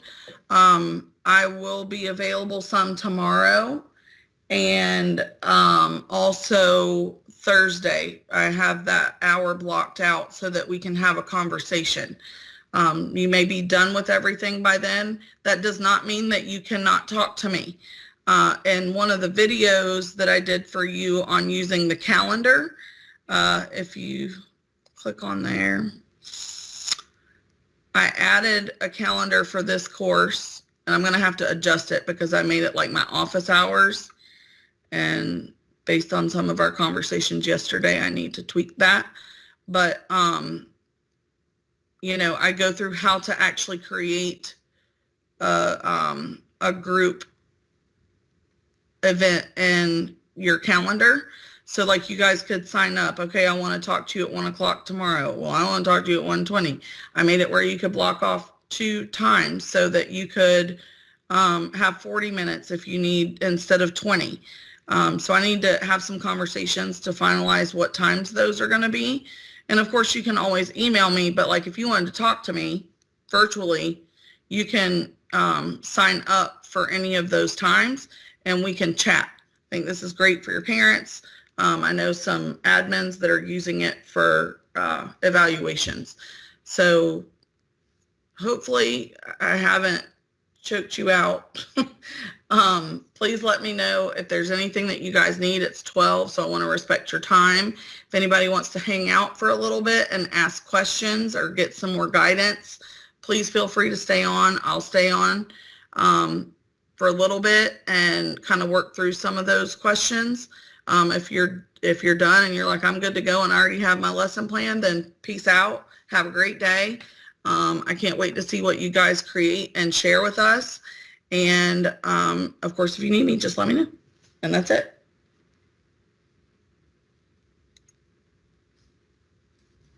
Thank you, Sally. That was great. Thank you. Appreciate it. Oh, that was Nancy. I was like, I know, wow, I was like, Okay, So Sally. we have a Facebook Live today, right? Is there a Facebook Live at 12:30? And then we Yeah. have Rock the Classroom 2 from 1 to 3. And Yeah. then we have Tech Like a Pirate at 4 o'clock on Twitter. So busy day, but yay, I love spending it with my IT girls. that's You're right. awesome, all of you.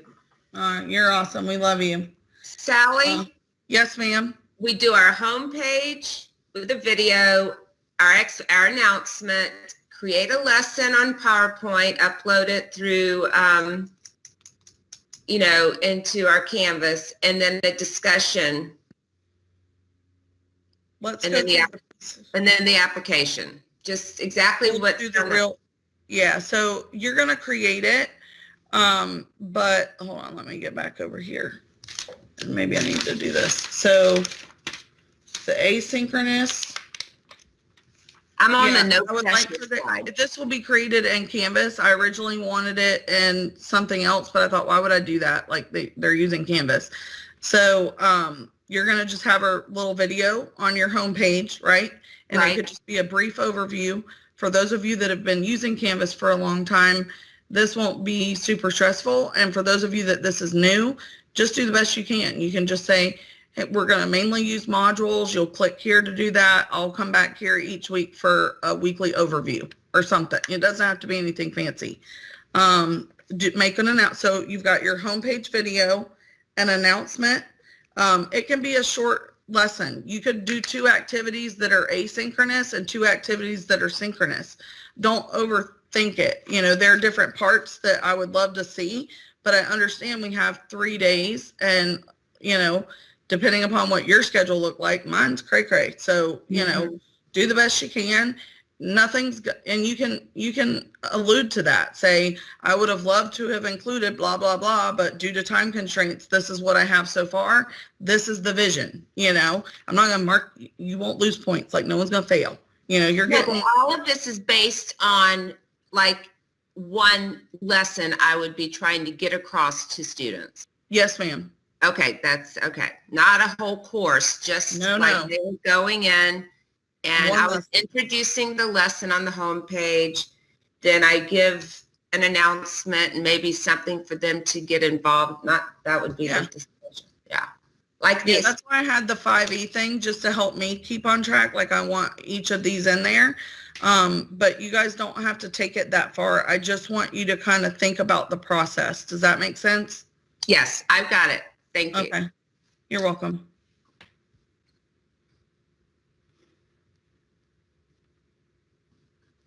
You guys are awesome. Thank you for hanging with me. And if you didn't want to talk about your questions in a group, please feel free to email me or chat. Teresa, I see you said it makes a real challenge. Were you thinking, hopefully that clarification at the end helped. It's not an entire course, it's just a lesson, including some of these components, the tools that we've talked about. And feel free to talk.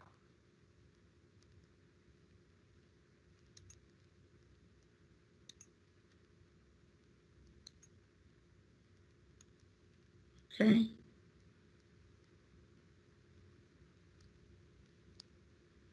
I'm not sure what you mean. Do you mean like now? I'm not expecting anyone to complete your assignments if that's what you mean. No, Sally, I'm thinking, and I had posed that question on the page, the Canvas page. What were the 5 basic tools that the students in 5th grade were using? So I can start with those 5 basic tools and work like the way up. Were they using Quizlet before? Were they using Socrative? Were they using Mentimeter? What were the 5th grade teachers using Canvas for? And how were they teaching? So I could start with that and then introduce maybe a new tool each week. So I would love to give you a blanket answer on that, but my overall answer would be that it depends on the school. Just like I'm sure you guys have a range of teachers who are comfortable with tech or not so much. We're talking about 13 elementary schools with 4 to 5 teachers on each team. And some schools really embraced it and used everything and I would consider it, the kids would be advanced. There are kids that have come from other schools that may have only seen Office 365 when I came and taught it to them. And then they didn't use it again. And especially with the condensed school year, it was very different. So I think that the elementary started requiring that the teachers create their own lessons in about week 4. I can't attest to which external tools that they use, but they should all know how to use Canvas. Okay, so there was no data calculated by the district as to what tools were being used by what teachers and what is the most familiar tool due to the population. Our feeder schools coming from Citrus, Dodgertown, VBE, and what the tools were to help the teachers at each middle school understand what is common knowledge to the students prior entering 6th grade. That would be in my perfect world, but no, that did not happen that I'm aware of. So what I would probably do is if there are tools that you like to use in your class, I would do a survey. One of the very first things that they do, which of these have you used in your class? And then rate yourself on how comfortable you are using it. And then because they're coming from too many places. I can't track all the magnet kids and where they're going and all that stuff. So that's what I would do. So I know my kids and what they're able to do, if that makes sense. Okay, so Mentimeter or a form would be the best way to do that. I would use a form. Office 365 form, personally. Okay. Because I could include other questions because there's more options for the question types within forms, and I would probably want it all together. Okay. What do you think would be the top 10 that I should put on there? Top 10? Mm-hmm. The kids love Flipgrid, Quizlet. Let's see. I want Office 365 to be the top one, but what I want and what happens is different. probably Padlet. My favorite would be Go Formative. Carrie did a training a while back that said that the most underutilized but most powerful tool within Canvas is the Canvas discussion, because there are a lot of options there to vary what, you know, how you're assessing them and what kind of media you're putting in there. I'll need to think about that a little bit more, but those off the top of my head would be like the top 5-ish. I'm not sure how many I gave you. Okay. That Flipgrid, I used it last year when we went down into lockdown, and I only used it with my 7th graders, thinking that they would be more comfortable since most of them had me for 2 years. And I had maybe 3 out of 25 students submit a Flipgrid. And I gave them a choice, you know, answer it or do a Flipgrid, and they wouldn't do it. So what I have found, and this is, so all the teachers that I've trained on Flipgrid love Flipgrid. They love the idea of it for their students. They don't want to do one. So what I normally do when I train on it is I have the teacher do one. We've done that at DSA, and they are immediately like in that moment of, I'm nervous about this, right? So the first time I do it, when I introduce it to a class, like normally the teachers want me to show the kids how to do it. We do something very, you know, easy breezy. Like if you were going to give advice to next year's 6th graders, what would it be, right? That's exactly what my Flipgrid was. Yeah, right. Easy. And so, you know, that there's no pressure there. They get to use the little stickers, whatever. They like all that stuff. So I think that it's important to model it. That's one of the options. Like when you put the Flipgrid there, you could have your video there. And one of the other things that EdTech teacher covered with us at DSA a few years ago was it doesn't have to be a recording of their face. Like if they're nervous about that, which I think that any of us, could understand. They love doing selfies and TikToks and whatever, but their peers and real life, no, you know, so like let them know that it could be a recording of their work, like explaining what they did, right? It could be something on paper. Maybe they draw out, like, I don't know, their top 10 things, or probably not 10 at this point, but maybe like their favorite thing they did over the summer, right? And draw it and then talk about it, right? And so let them know that the camera focus can be on something different, you know? That's a good idea. And I thought it definitely took a lot of pressure off of kids, and even some teachers that felt uncomfortable. Like there was one in particular who did not want to be on camera at all, no matter what. And so like, there's going to be those people. And so I think having a backup plan, or maybe even looking into that and saying, okay, well, how could that assignment be structured so that they feel more comfortable, you know? No, I understand. And I was, you know, knowing that you're getting a new batch of students coming into from a 5th grade to a 6th grade, I wanted to work with not overwhelming them at first. And I thought, well, there were some of these tools that they're more comfortable with.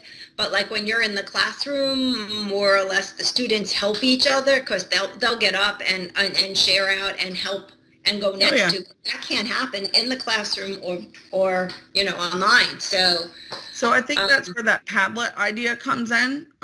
You could have Padlets with different topics and have like frequently asked questions.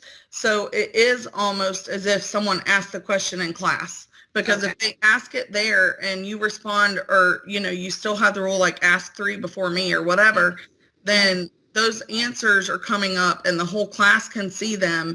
And it's not just like a private chat between you and the kid, you know? And I think that makes the knowledge more powerful, because more people have access to it. Good. All right, Shelley, thank you. You're welcome. And I can send you some more stuff, but I think even like on the tools that you want to use, maybe, you know, after you've surveyed them, start small.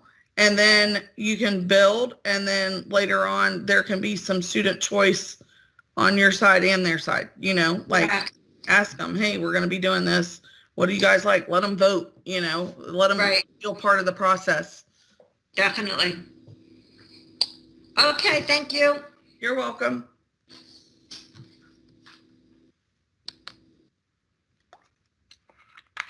Does anybody else have any questions? We still have a little bit of time.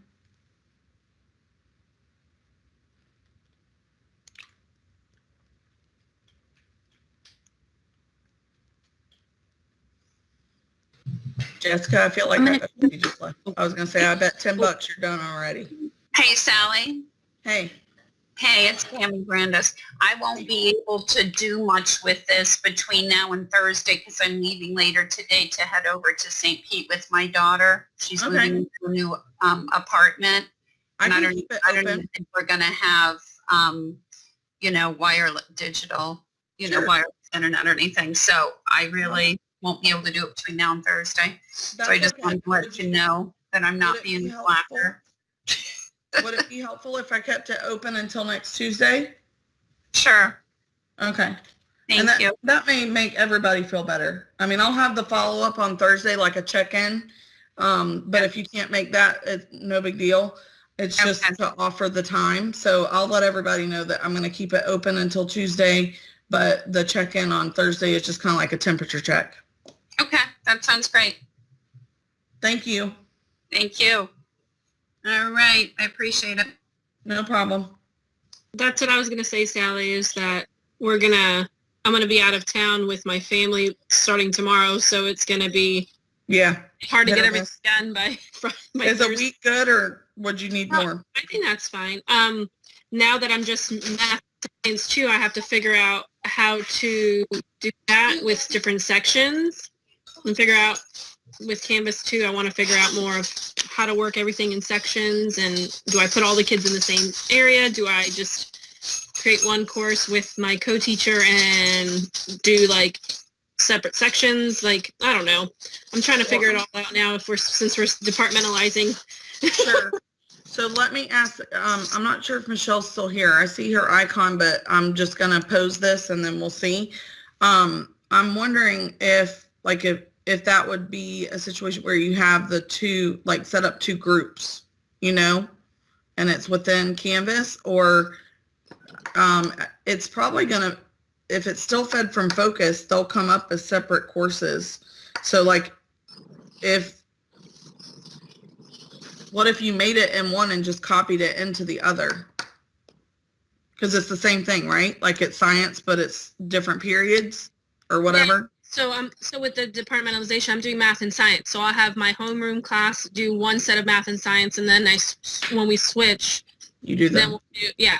The only thing is what's going to suck now is with everything going on, teachers are switching, not the students. So I'm going to have to make double the posters, double I'm going to have two sets of everything in both classes. I mean, we don't have enough math manipulatives for everyone, so I was thinking of laminating and printing some out and cutting them out, but that's going to be a lot. Or just put them on hard construction paper and have the kids do them. I'm trying to think, and then keep it in their own little Ziploc bag. But then also do the virtual manipulatives on Canvas, but then we don't have one-to-one. So it's not like they can just go and do that, and then trying to figure out how we would do center rotations, and then my brain is just... So we'll be sharing some more information that might clear up some of that soon. But in the meantime, I think that to save yourself some time, if it's the same level of math and science, like it's not a different grade level, then couldn't you push it? Like we could make a private group for you in Commons for Rosewood 3rd grade or whatever, and then put you guys in it, and you could export it into that and then pull it into the other course. Yeah, I just don't know how it works when you have two sets of kids, and then we're going to have a team of 2 and a team of 3. So the other team is going to be, I'm on the 2-man team. So at least right now, because we have Cassie and Sure. stuff. So, I will double check because Canvas within the last year, I don't even know when it was, but the sharing options are much different now. And I know that you really use Canvas heavily and do now and have been playing with it. I just want to think about what's going to be the best time saver for you. So I'll talk to the girls and kind of offer a few suggestions, and you can decide what's most comfortable for you. Yeah, and then of course, with us going back, I know I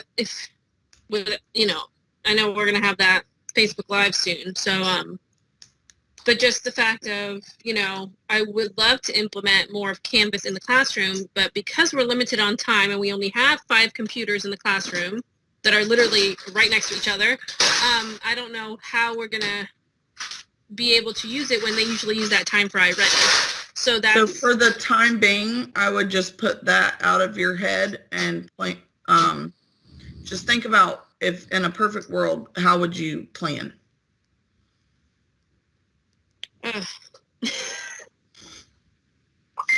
And we can, work on some different things and how that could look. I am curious what Dr. Moore says, and we'll share things as we're able. Hi, Sally. This is Mary Ellen. I'm just wondering, having missed the first hour, and then I was having trouble with Canvas, and it all had to do with passwords and all that stuff. I finally figured out my Canvas, how to access it. I'm assuming, I don't want to ask you 500 questions, that it'll probably, I'm assuming, being if I go to Canvas, go to the video, or go to the page and just listen to everything's being recorded. Is that an assumption? It's a great question. Michelle normally does our recordings, and I'm not sure if she got a new tool to do that with.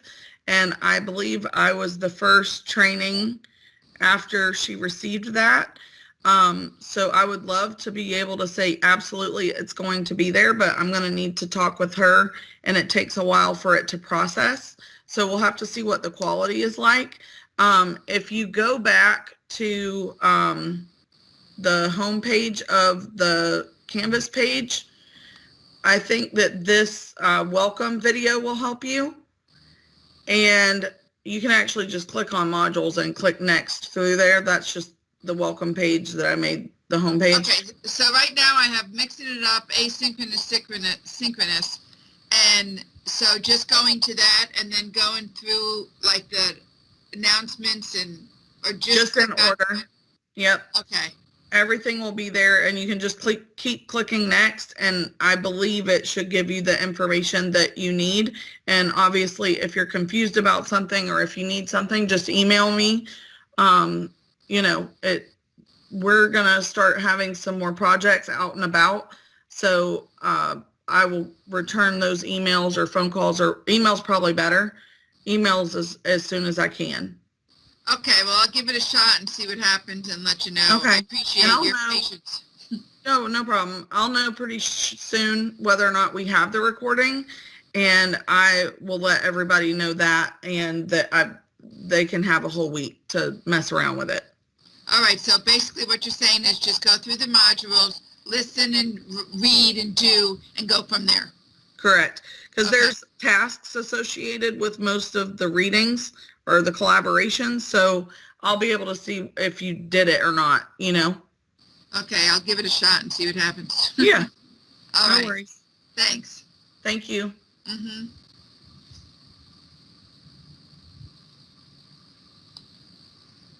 Okay, just want to check in and make sure, see if anybody else has any questions before we get ready for Dr. Moore.